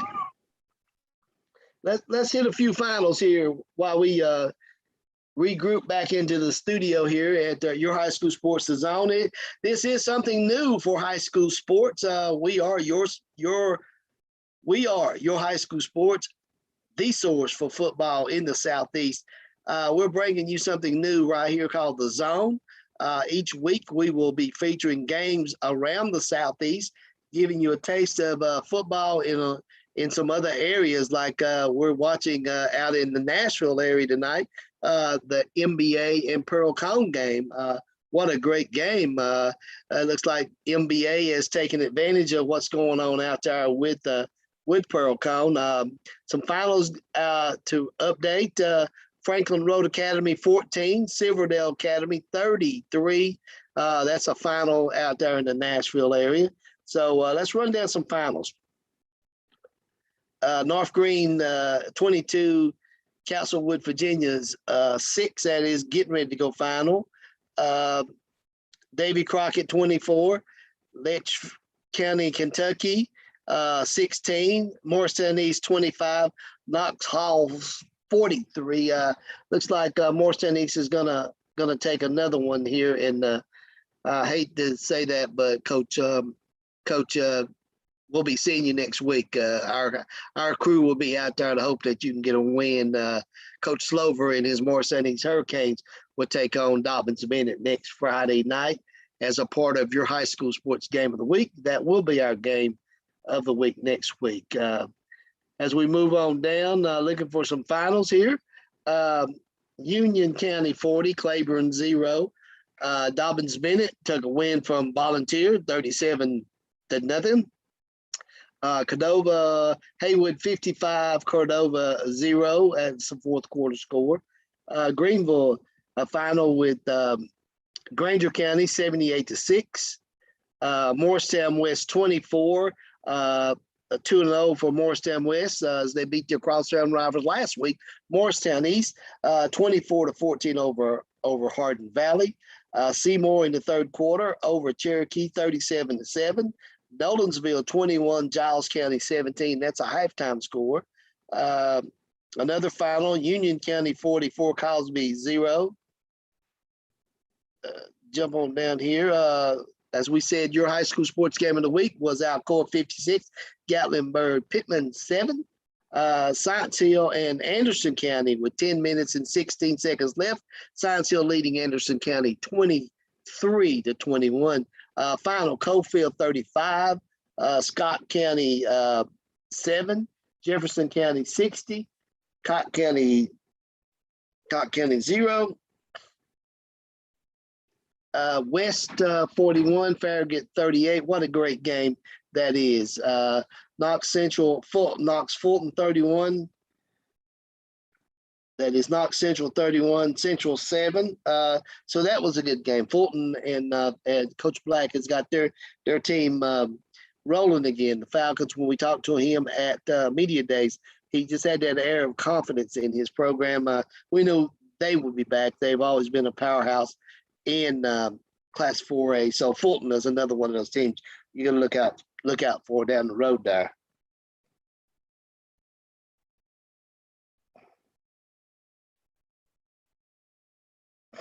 So as we move on, I can't, the emphasis on that West and Farragut game, 41-38. Knox West 2-0, Farragut 0-2, but the two losses Farragut has had have been from really, really good football teams. So it shows you what kind of team Farragut has to lose like that to two of the top teams in the Tennessee area. So Cumberland, Monterey 14, Cumberland County 7, Kingston 27, Olive Springs 0, 17-14 ODOT over Greenback, Pigeon Forge 27, Sullivan East 12, Grace Sullivan looks like South Doyle has found their footing, and they're leading in the fourth quarter over Grace Christian 34-12. Heritage Cumberland Campbell County 42, Heritage 7. Austin Clinton 53, Austin East 13. Clarksville Northeast, Montgomery Central 13. That is a fourth quarter score, 12 minutes to go in the fourth quarter. That's Clarksville Northeast versus Montgomery Central 13. So scores moving into the Middle Tennessee area. Tullahoma 21, that is 21, Coffee County 0. Cohen's 14, Cohen's 40, William Blunt 7, Community 32, Lookout Valley 7, Lenore City lost to Loudon 43-7, Tellico Plains 6, scoring update on that one. Bearden 14, Oak Ridge 9, Polk County 29, Sequatchie 0. That's just gone final, Polk County and Sequatchie. Signal Mountain 13, Saudi Daisy 6, Rockwood 28, Sweetwater 20, Chattanooga Tyner 30, Grundy County 0, Bearden 14, Oak Ridge 9. That is in the fourth quarter, about to go final. So Bearden will, if they can win this game, will come back off of a hard fought loss last week to a really, really good Knox West team, as Knox West took on Farragut this evening. What a game. Some really good games in football. As we talked about, a lot of great football teams in the Knoxville area. So as we gather on and get ready, every time I get ready to, I guess I'll do that, so I'll get a report from one of our guys out in the field. As we give thanks and get ready for our sponsorship, Bearden 14 has just gone final. Bearden 14, so Bearden gets a win after the hard-fought loss last week to Knox West. Bearden 14, Oak Ridge 9, just gone final. Krispy Kreme Donuts with 2 locations to serve you in the Sevier County area, on the Parkway in Pigeon Forge and on Highway 6 in Sevierville. Pick up a couple of dozen to take home with you after the game. You just missed a hot light. It just went off. So it is 10 o'clock. It's on every day from 6 a.m. to 10 a.m. and from 6 p.m. to 10 p.m. So if you go by there right now, you'll get some hot, fresh donuts because the hot light just went off. Sevier County Electric Systems, powering all of Sevier County and proudly providing the power for all the Sevier County high school sports tonight. Claybo's Express Shine Car Wash, the #1 car wash in Sevier County, now serving you with 2 locations to serve you in Sevier County. The original location on Wires Valley Road and the new location right on the Parkway as you're coming in to Sevierville, right before you get to Tanger Outlet Malls. Buddy's Barbecue, try their $7.99 special every Tuesday night. Or try Buddies anytime, like we had them tonight. They fed our Zone crew, and they also fed our crew that was out covering your high school sports game of the week that took them down to Alcoa. So Buddies Barbecue, a great place to go by and eat anytime, but make sure you check out their Tuesday night special. Their dinners are $7.99. So a great place to eat on Tuesday night, or great place to eat anywhere. Allowine Pottery is another great sponsor of us. All About Family is Allowine Pottery, established by Robert Allowine more than 30 years ago. So go out in the Glades community up in Gatlinburg and check it out. I was up there today and just saw some great pottery, some work that was going on. Back to Brandon. What's going on, Brandon? Roddy just had a 52-yard screen pass on 3rd and 18 for the Firebirds. They were backed up. The NBA has stifled the ball, getting off the entire second half. The Big Red have just swarmed to the football. Went back, they threw a screen for their running back, Malachi Cromwell. I thought he was tackled about 3 different times. He kept getting loose, trying to be in a 52-yard game. Got face masked. He pulled down to another 15. Puts Pearl Cone in the red zone. They're going to hand off Cromwell left side. He's going to run everybody to the end zone. Just moved about 4 Big Red defenders and rode them 6 yards. What a run. And here we go again. Birds right back in. It's 21-18, extra point. 14 seconds left in the third quarter. Just when it looked like NBA had maybe asserted control and was starting to flex their muscle, trying to put the Firebirds away. Another big play from those Pearl Cone skill players. Right back in it again. Here we go. It's going to be a big extra point to see if this thing remains a 2-point game or goes for 3. And you can hear the NBA student section behind me. This is a loud crowd.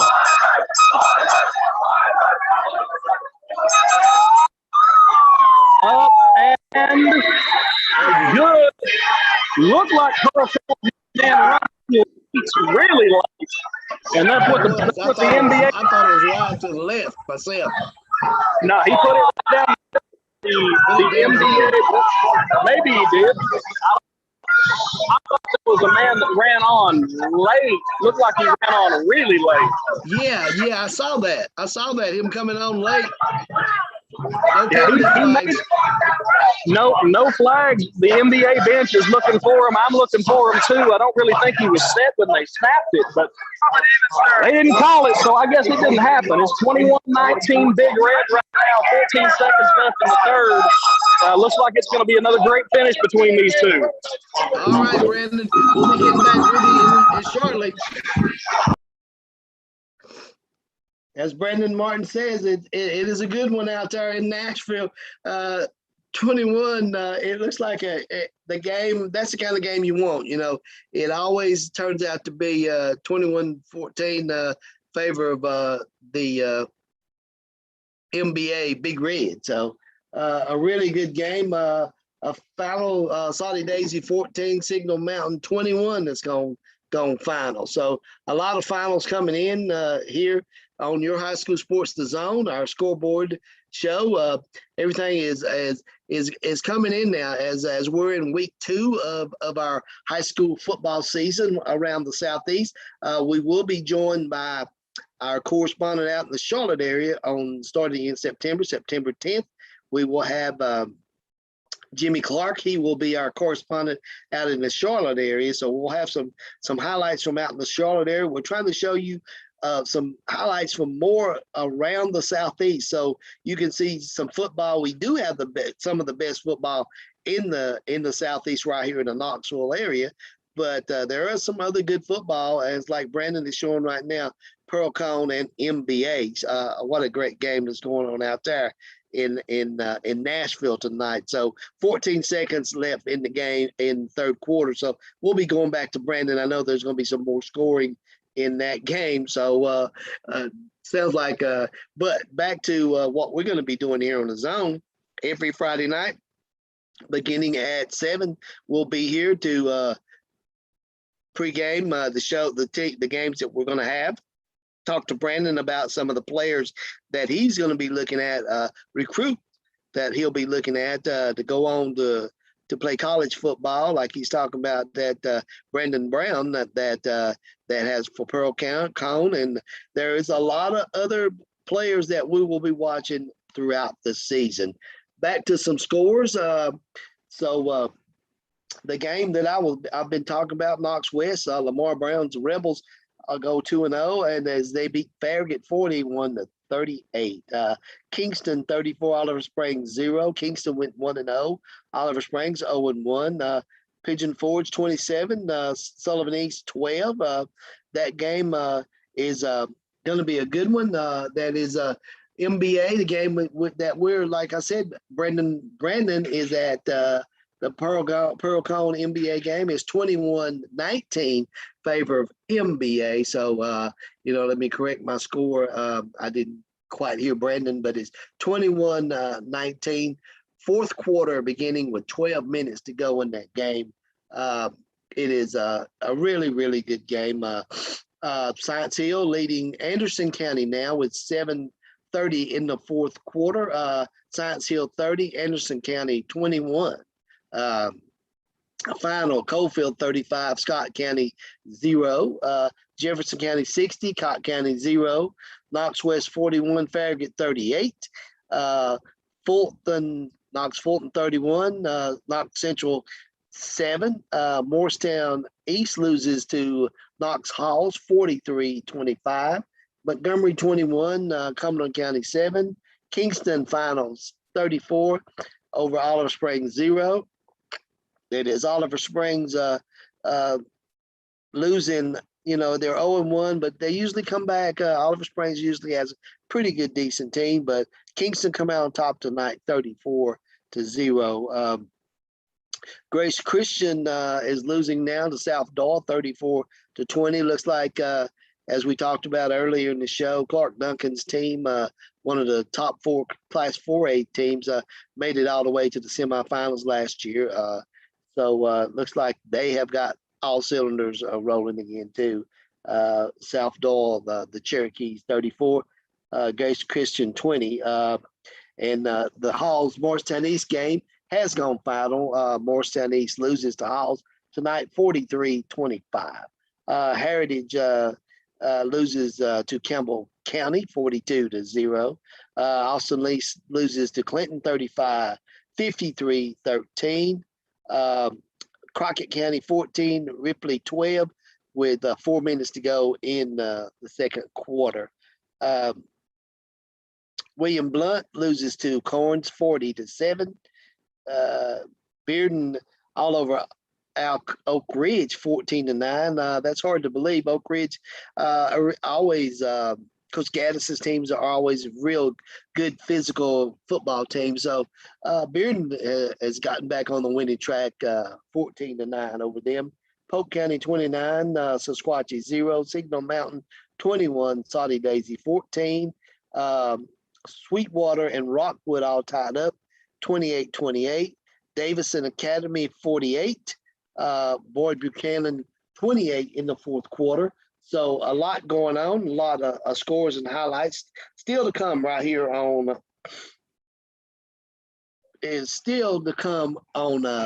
this Friday night, the second week of your high school sports. You got to see my text that Brandon Martin is sending me. He's talking about Mr. Reed from Pearl Cone. So he'll be telling us about that when we go back to him. He's sending me pictures, and there's all kinds of things that he's showing me but you'll be able to go to your high school sports Facebook page and see the things that Brandon is sending me. So I can't wait to go back to him. It sounds like a game that's just up and down the field. A lot of great athletes in that game, that Pearl Cone NBA game, NBA leading 21-19 in that game. Macaulay 38, Calhoun 13. That's Calhoun, Georgia 13. So Chattanooga Macaulay in the third quarter. Couple of finals, Clinton 53, Austin East 13. Knox Fulton has gone final against Central 31. Knox Central loses to Fulton 31-14. Some more finals. Here we go. Tellico Plains 18 over McMinn Central.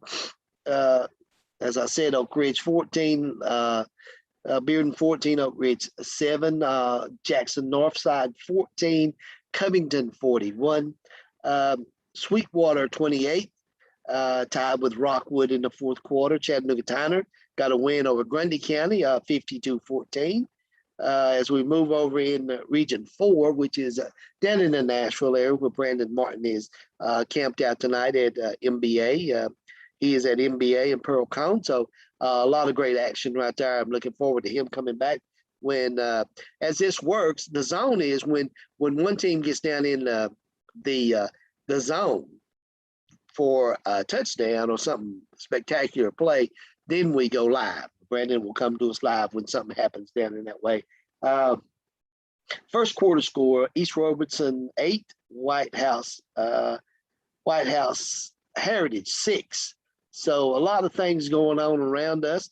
I guess I need to give a shout out to our sponsors because they might not want to send this our way. So let's give a shout out to all of our sponsors that help make this possible each and every Friday night.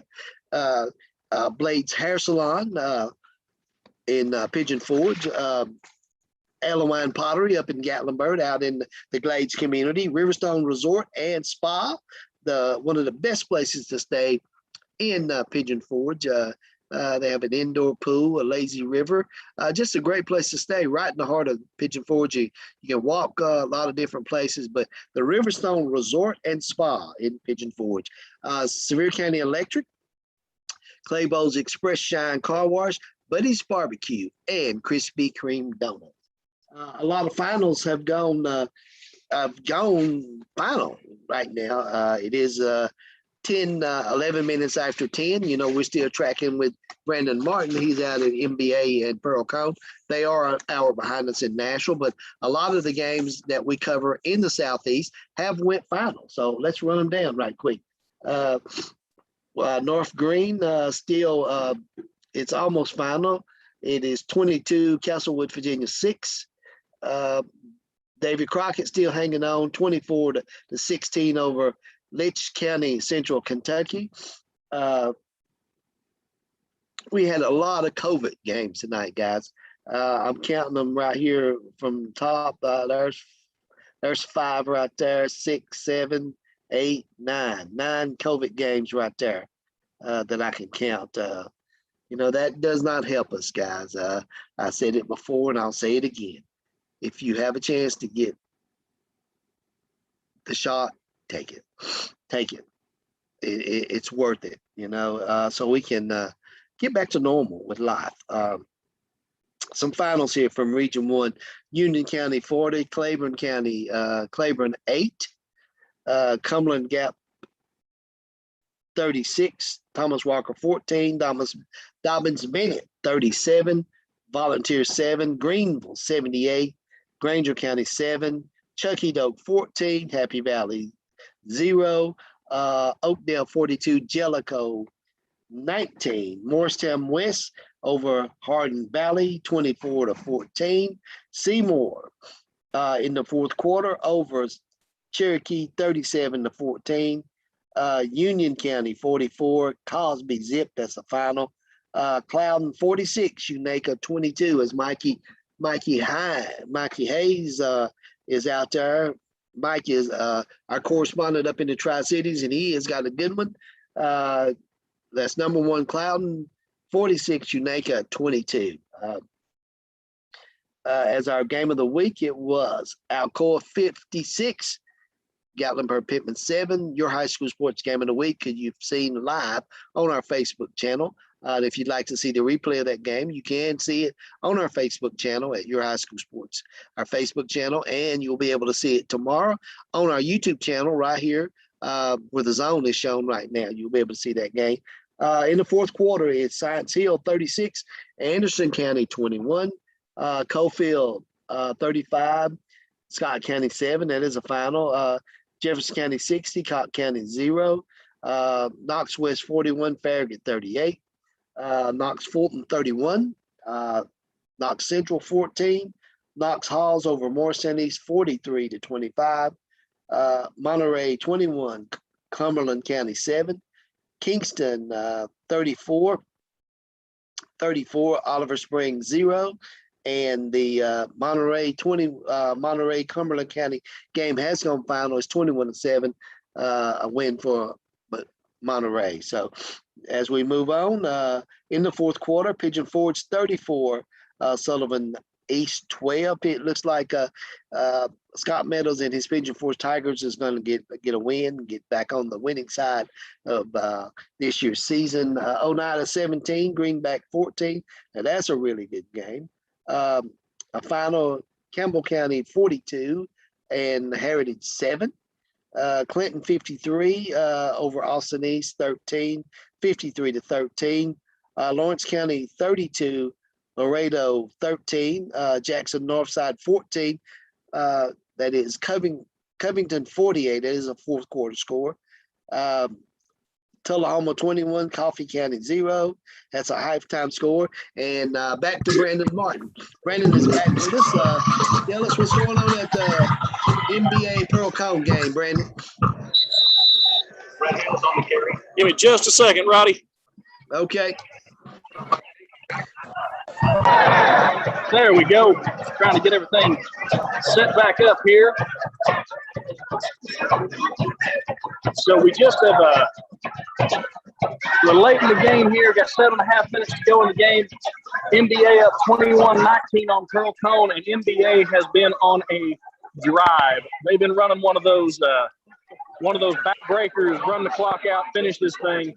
A lot of the runs have been behind. They've got a big senior tackle, number 77, Grayson Morgan. He has really stepped up for this team. He's run hard. He's blocked hard tonight. This drive, you've seen him really step up. You can see the leadership that he's got on this team and in that group. And then Marcel Reed, the quarterback for Pearl Cone, the quarterback for NBA, the junior, has just pulled up the clinic. He has been driving nails when he's throwing the ball tonight. He has looked really sharp. We're inside the 22nd. NBA trying to put this thing away. They're at the 19-yard line. Give coming through this block down to the 7-yard NBA. Just a big power run and a huge hole. That big offensive line did a fantastic job. They were moving guys off the ball. They got the sleep corners and alleys. That's all you can ask for.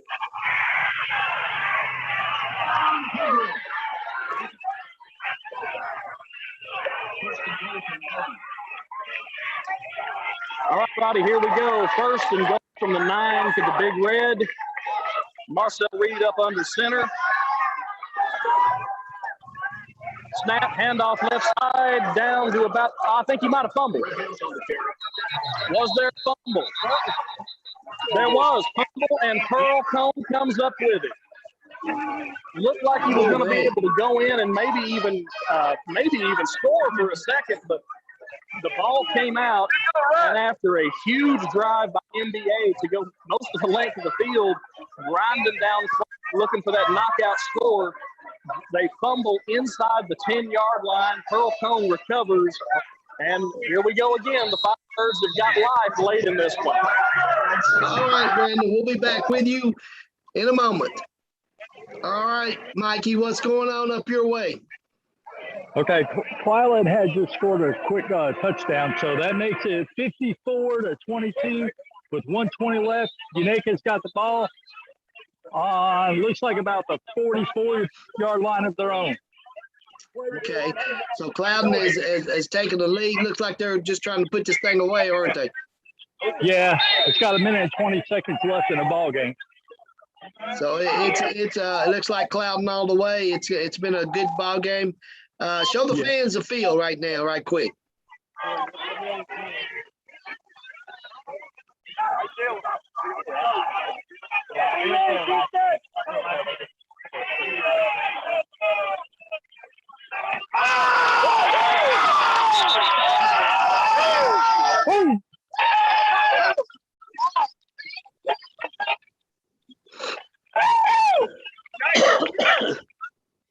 There is Braden. Looks like there's a lot going on at that game. Clouden is trying to put this thing away. Just a little bit of time. How much time left on the clock, Brandon? It's 48 seconds left in this ball game.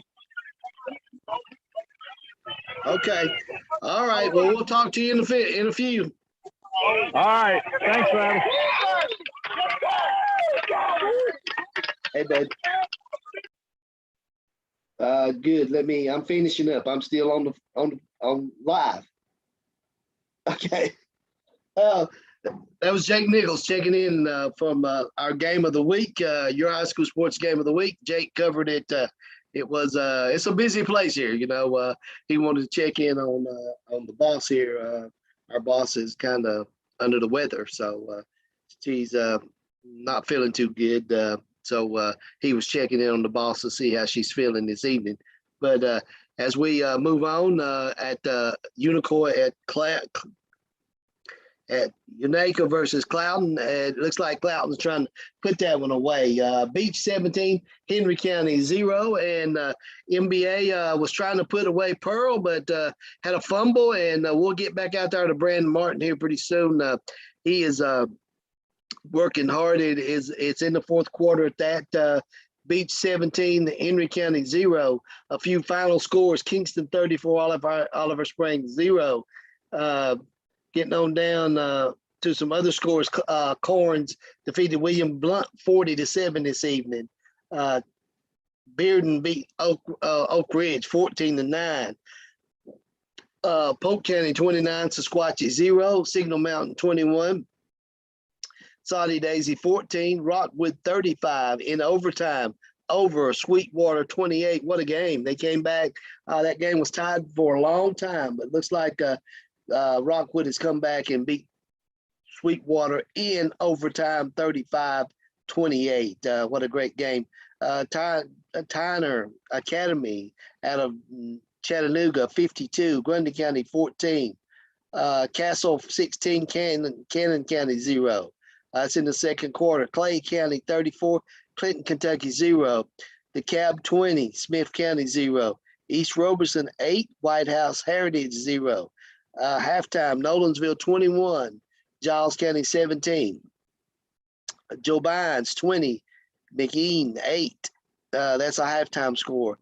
Cleveland over Minn County 21-17. Riverdale in the third quarter over Rossville 21-0. Marion County 21, Saskatchewan 0. Stone Mountain 21, Upperman. Stone Mountain 41, that is East Ridge 7. A final, Bradley Central 24, Walker Valley 10. Another final, Marion County 14. And let's go back to Brandon Martin. Brandon is out at NBA Pearl Cone. What's going on? Roddy, this thing just keeps getting wilder and wilder. 3rd and 8. Cone backed up inside their own 10-yard line. Direct snap to Barryon Brown, goes around right side, makes a man miss. 92 yards to the house. It is 25-21. There was an unsportsmanlike penalty call on Pearl after the touchdown. It's going to be assessed after the kickoff, so it's 25-21. Pearl going to try the extra point here. But, yeah, just when it looked like NBA was going in for the knockout, he squeaked that in. He did. So it is 26-21 Firebirds with 5:39 left in the game. Just when it looked like NBA was coming down and going for the knockout to finish this game off, you got a fumble inside the 10-yard line. The Big Red defense comes up. They play their tails off. These guys have just – NBA in most of this game, you don't see one guy making a tackle. There are 4 red jerseys on top of whoever's getting stopped. They've played their tails off. It was a bad snap that's been issued for Pearl all night. Barryon handles it, goes to the right. NBA had a man there. He shook him. He got to the outside and showed that speed. Winds up being a 92-yard touchdown. The second huge run that Barryon Brown has had inside his own 10-yard line tonight that resulted in NBA scoring drives. Now pressure swings back to NBA. It went. NBA looked like they were going in to have the knockout to finish this thing off. Now NBA went from trying to kill the clock to you got to score a touchdown, and you got to do it with Kirby. They are going to get good field position here. Let me flip the camera around so y'all can see the game instead of me running my mouth. They should get good field position. Pearl is going to have to kick. They have to take that 15-yard penalty. That may be costly. It's going to give Marcel Reed and NBA good field position. The kicking game for Pearl has been a little bit on pressure tonight, so we'll see how this goes here. And you can hear this section behind me is a lot of people, especially the students here.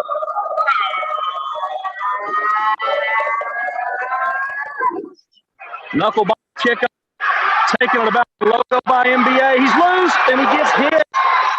Ooh, that was a huge hit. It was almost a huge return. That was a good job by NBA, but now here we go again. The Big Red are going to start at about the Firebird 40-yard line. 5.5 minutes to go. Buckle up. I've got a feeling you all are going to hear from me again. This should be a good finish. All right, Brandon. We appreciate you taking your time out to talk to us here tonight. So we'll be looking forward to what's happening at the end. As you just heard right there from Brandon Martin, that Pearl Cone and NBA game has turned out to be the game as he promised us to be. It is 25-21 favor of Pearl Cone, and Barryon Brown took it 92 yards to the house. So a really, really good game out in the Nashville area. So as Brandon said, you will be hearing from him a little bit later. A score that's gone final from Mikey Hines. He is up in Unaka, and it looks like Clouden has defeated Unaka tonight. But it was a really good game. They have won 54-22. Number one team in Class Single A, Clouden, has defeated Unaka, went in their house and defeated Unaka 54-21, 54-22. Excuse me. Thank you, Mikey, for reporting from up there. You be safe on your way home tonight.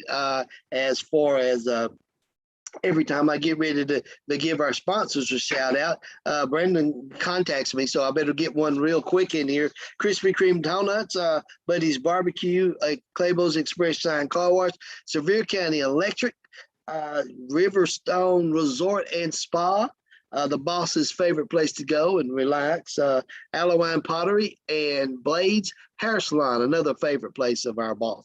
She likes to go by there and let Doc take care of her. So it is a great night. Week 2 of the high school football season has kicked off around the Southeast, and we're happy to be a part of it right here on Your High School Sports, the Zone. Your High School Sports game of the week tonight was Gatlinburg-Pittman faced off against their district rival, Alcoa, and Alcoa came out on top 56. Yeah, let me tell you, 56-7. Nathan Miranda was at the game, our correspondent with the Your High School Sports game of the week, and he gave us some highlights of the game, and that's what the zone is all about right here on Your High School Sports. It is about the getting in the zone and getting ready to score. So as Brandon Martin is saying, every time he comes to me, he is ready to score. He thought Pearl Cone NBA was going to put the hammer down on Pearl Cone, but it turned out not to be. And we'll be going back out to Brandon to wrap things up on this second week of the high school football season. Let's run down some scores, some finals. Science Hill 36, Anderson County 21. It is East Hamilton 42, Portland 34. That is in the fourth quarter. Coalfield 35, Scott County 7. Jeff County 60, Cott County 0. Farragut loses the heartbreaker to Knox West 41-38. Fulton 31, Knox Central 14. Knox Halls 43, Morristown East 25. Monterey 21. Cumberland County 7, Riverdale 28, Rossville zip, as in the third quarter score. Some scores we're throwing in from out in the Nashville area. Oakdale 49, Jellicoe 19, that is a final. Kingston 34, Oliver Springs 0. Oneida over Greenback 17-14. Pigeon Forge in the fourth quarter, leading Sullivan East 34-12. That is, it has gone final now. South Doyle 34, Grace Christian 27, Campbell County 42, Heritage 7, Clinton 53, Austin East 13, Tullahoma 38, Coffee County 7, Cookville 42, Livingston County 0, Corns 40, William Blount 70, Community 60, Lookout Valley 7, Loudon 43, Lenore City 7, Tellico Plains in the fourth quarter, leading McMinn Central 18-16, Bearden 14, Oak Ridge 9, Polk County 29, and Sequatchie 0, Lawrence County 38, Laredo 31. That is 2 minutes and 30 seconds left in the third quarter of that game. No, excuse me, in the fourth quarter of that game, 2 minutes and 30 seconds in the fourth quarter. Signal Mountain 21, Soddy Daisy 14, Sweetwater 36, Rockwood 35. Brandon Martin is back with us. I know something exciting is going on at Pearl Cone NBA game. Hey, Roddy, we are got 4 minutes left to play. NBA is driving. They are down to the Pearl Cone 16-yard line. Just had a really nice third down throw. I thought it was good enough for a first down. They marked the running back a little short. Marcel Reed has just absolutely impressed me. He's got several agencies that have got him rated as a 4-star quarterback. He is showing why. He showed the deep ball. He showed short passes. He's been driving nails. This offensive line has looked sharp. They have really, really asserted their will in the second half. They've played great. I thought they had the first down. It's going to be 4th and 1 right here from the Pearl Cone 16. A first down here in NBA has got to feel like they got a chance to win this thing. If you come up short and you just got to run the clock out. So this may be 4th in the ball game right here. NBA took a timeout. We're going to stay with you until it's over. I think NBA just took their last timeout. I believe that's the break that we've got right now. So it's been, both of these teams have played their guts out. This is one of those, it's a shame somebody's got to lose because both teams have played their hearts out tonight. It's been a fantastic game. I thought it was over twice, and I was right both times. Here we go. 4-1. NBA needs to get to the 15-yard line to keep the game alive. He's going with a hard catch. Fumbled the snap. He fumbled the snap. Reed went with a hard catch and didn't get the snap clean. It was a fumbled snap. NBA was able to recover it, but it was 4th down. Pearl Cone's going to get the ball at their own 16-yard line. 4 minutes left. So, 4-minute offense. Here we go. If you're a coach, this is fundamentally how you want to end the game. You've got the ball and the lead. 4 minutes to go. Can you run the clock out? Because both of these teams have shown that you don't want to give the other a chance to breathe or a chance to squirm and stay alive. But it looks like that was a huge stop for Pearl Cone. Maybe the difference in the ball game right there. We'll see if they can run it out. They've used the field tonight. Barryon right now in at quarterback. He's taken the snap several times here. Barryon going to the right side. Got a block. There he goes. There's a flag on the play. This one's coming back. It's a shame because it was about a 45-yard run. And when we talk about the speed this kid has got, they've got him clocked at a 4.3 flat 40. And he got the corner in a hurry. And it's a shame. There's going to be. I think it's going to be a holding call. It just about has to be where that was at. Brandon, this young man you're talking about, who's on his short list? Barryon Brown has got offers from everybody in the country. Tennessee has wanted him. Most SEC schools want him. Right now, though, it seems like the front runner is Alabama. That's kind of what everybody is expecting. We'll see as the season goes on. I think it probably says something that Barryon hasn't committed yet. You got to remember, a lot of these guys that are seniors in this class, they had a really strange recruiting process last year because of COVID. It messed up. You've seen some weird decisions. You've seen some weird processes. Barryon in at quarterback again. When a guy wearing number 60 gets about three guys across the line before you snap, it's hard to miss that.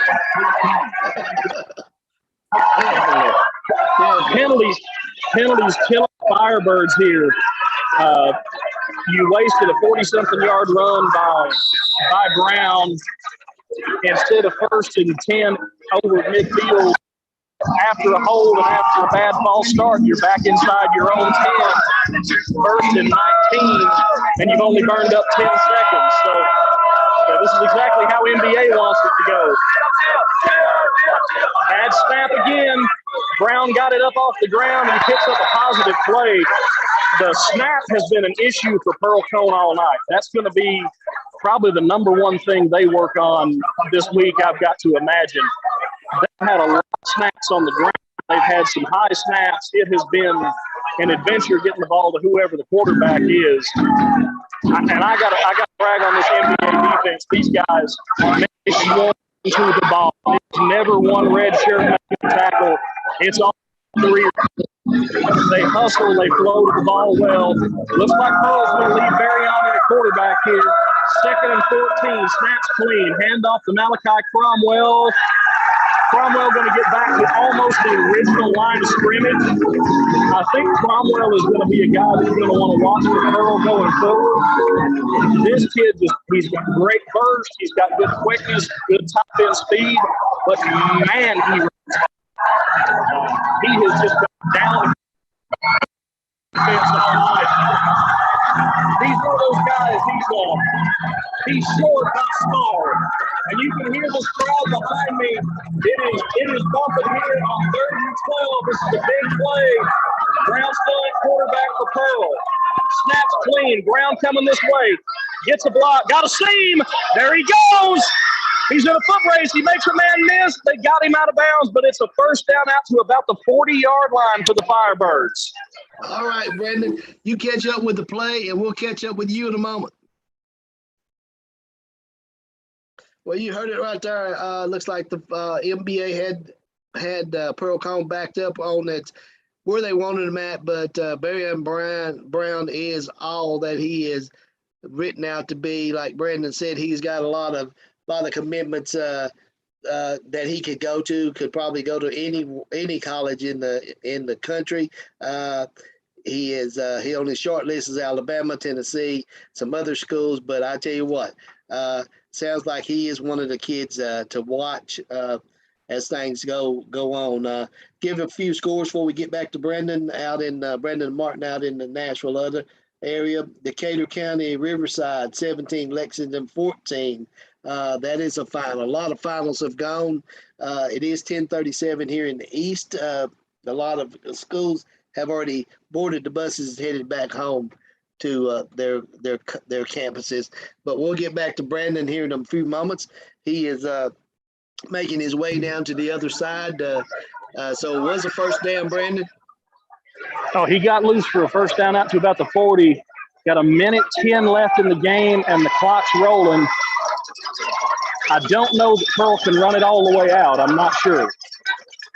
2nd down here. Handoff right up the middle. It looks like Pearl is just trying to run the clock on the carry. Oh, they're trying to finish this thing. They got a 5-point lead and a minute to kill. Now, did you say NBA is out of timeouts? Timeout NBA. I think they just called their last one. Okay. I think they just called their last one. So Pearl does have to get a 1st down, or else they're going to have to give it back to NBA. Something to watch. If NBA is able to force a 4th down, they have got a corner athlete gunner. He wears number 11. I don't know his name because I've not got a roster on me. He wears number 11 for the Big Red. He has almost gotten 2 punts tonight. Yeah, I've seen that. I saw that last one. He's been close. He's almost gotten 2 punts tonight. The kicking game has been an adventure for Pearl tonight. If NBA can force a stop here and Pearl has to try and kick, it could come down to, can NBA block that kick? That's a real possibility and a real issue as this thing ends. But right now they got to get a stop on third down. It's 3rd and 11. It's hard to imagine that Pearl's going to go to the air. When they got to run it, when they got Brown, why would you go to the air for? Well, because sometimes they put Brown at receiver. They've moved him all over. He's done everything for them. Now they got him at quarterback back there with Cromwell right now. Brown going to keep it around the right side. He got the corner. I can't tell. I think he got it. See where they mark him. It's a first down. I believe that's going to do it. I believe that'll do it in an incredibly hard-fought game. We're at 32 seconds and counting, 1st and 10. I think Pearl has to snap the ball one more time. Yeah, they'll have to snap it just one more time and should just have to take a knee, and I believe that'll be it. Brandon, But, man, it sounds like it's been an interesting game. You know, you told me it would probably come down to the very last snap of the game, and it looks like it has. It has been a spectacular game. These are two of the best programs in their division in the state. It's two of the best teams as far as guys that I've had a chance to watch. They're both Power 5 talent factories. They both have got great staffs. They both have great fan bases. Both extremely well-coached teams. Two of my favorites that I get a chance to watch. Both of these teams left everything on the field tonight. Both teams made some mistakes they're going to be sick over. Ultimately, it looks like it's going to be Pearl Cone 26, NBA 21 in a game that has it's been a heavyweight fight. I mean, it's been swinging back and forth both ways the whole game. You hate it for the Big Red. They played their hearts out. They had so many chances, but at the end of the day, you can't turn the ball over inside the 10-yard line. You can't turn the ball over in the red zone or have issues with a snap in the red zone. And that ultimately, those two fumbles wound up being the difference in the ball game. Yes, so Pearl right here just needs a clean snap and a knee, and that'll be your final. 26 for the Pearl Cone Firebirds and 21 for the NBA Big Red. Well, Brandon, it's been a pleasure to watch this game tonight, and I know you'll be bringing this other action from around the Southeast all season long. Yeah, Roddy, I'm looking forward to it. It's been a fun game. I've enjoyed it, and I look forward to getting with you some more the rest of the season. Be sure to take a look at your high school sports. We're going to have some photos up. Going to try to have some videos up and a little bit of analysis from this thing. So make sure everybody takes a look at that. We'll get those photos run up soon. But, yeah, a lot of talent here, a lot of kids that just played their hearts out. Again, shame somebody had to lose, but was a great game, was as good as advertised, and looking forward to next week. Let me ask you this. Can either one of these teams bounce back and win state?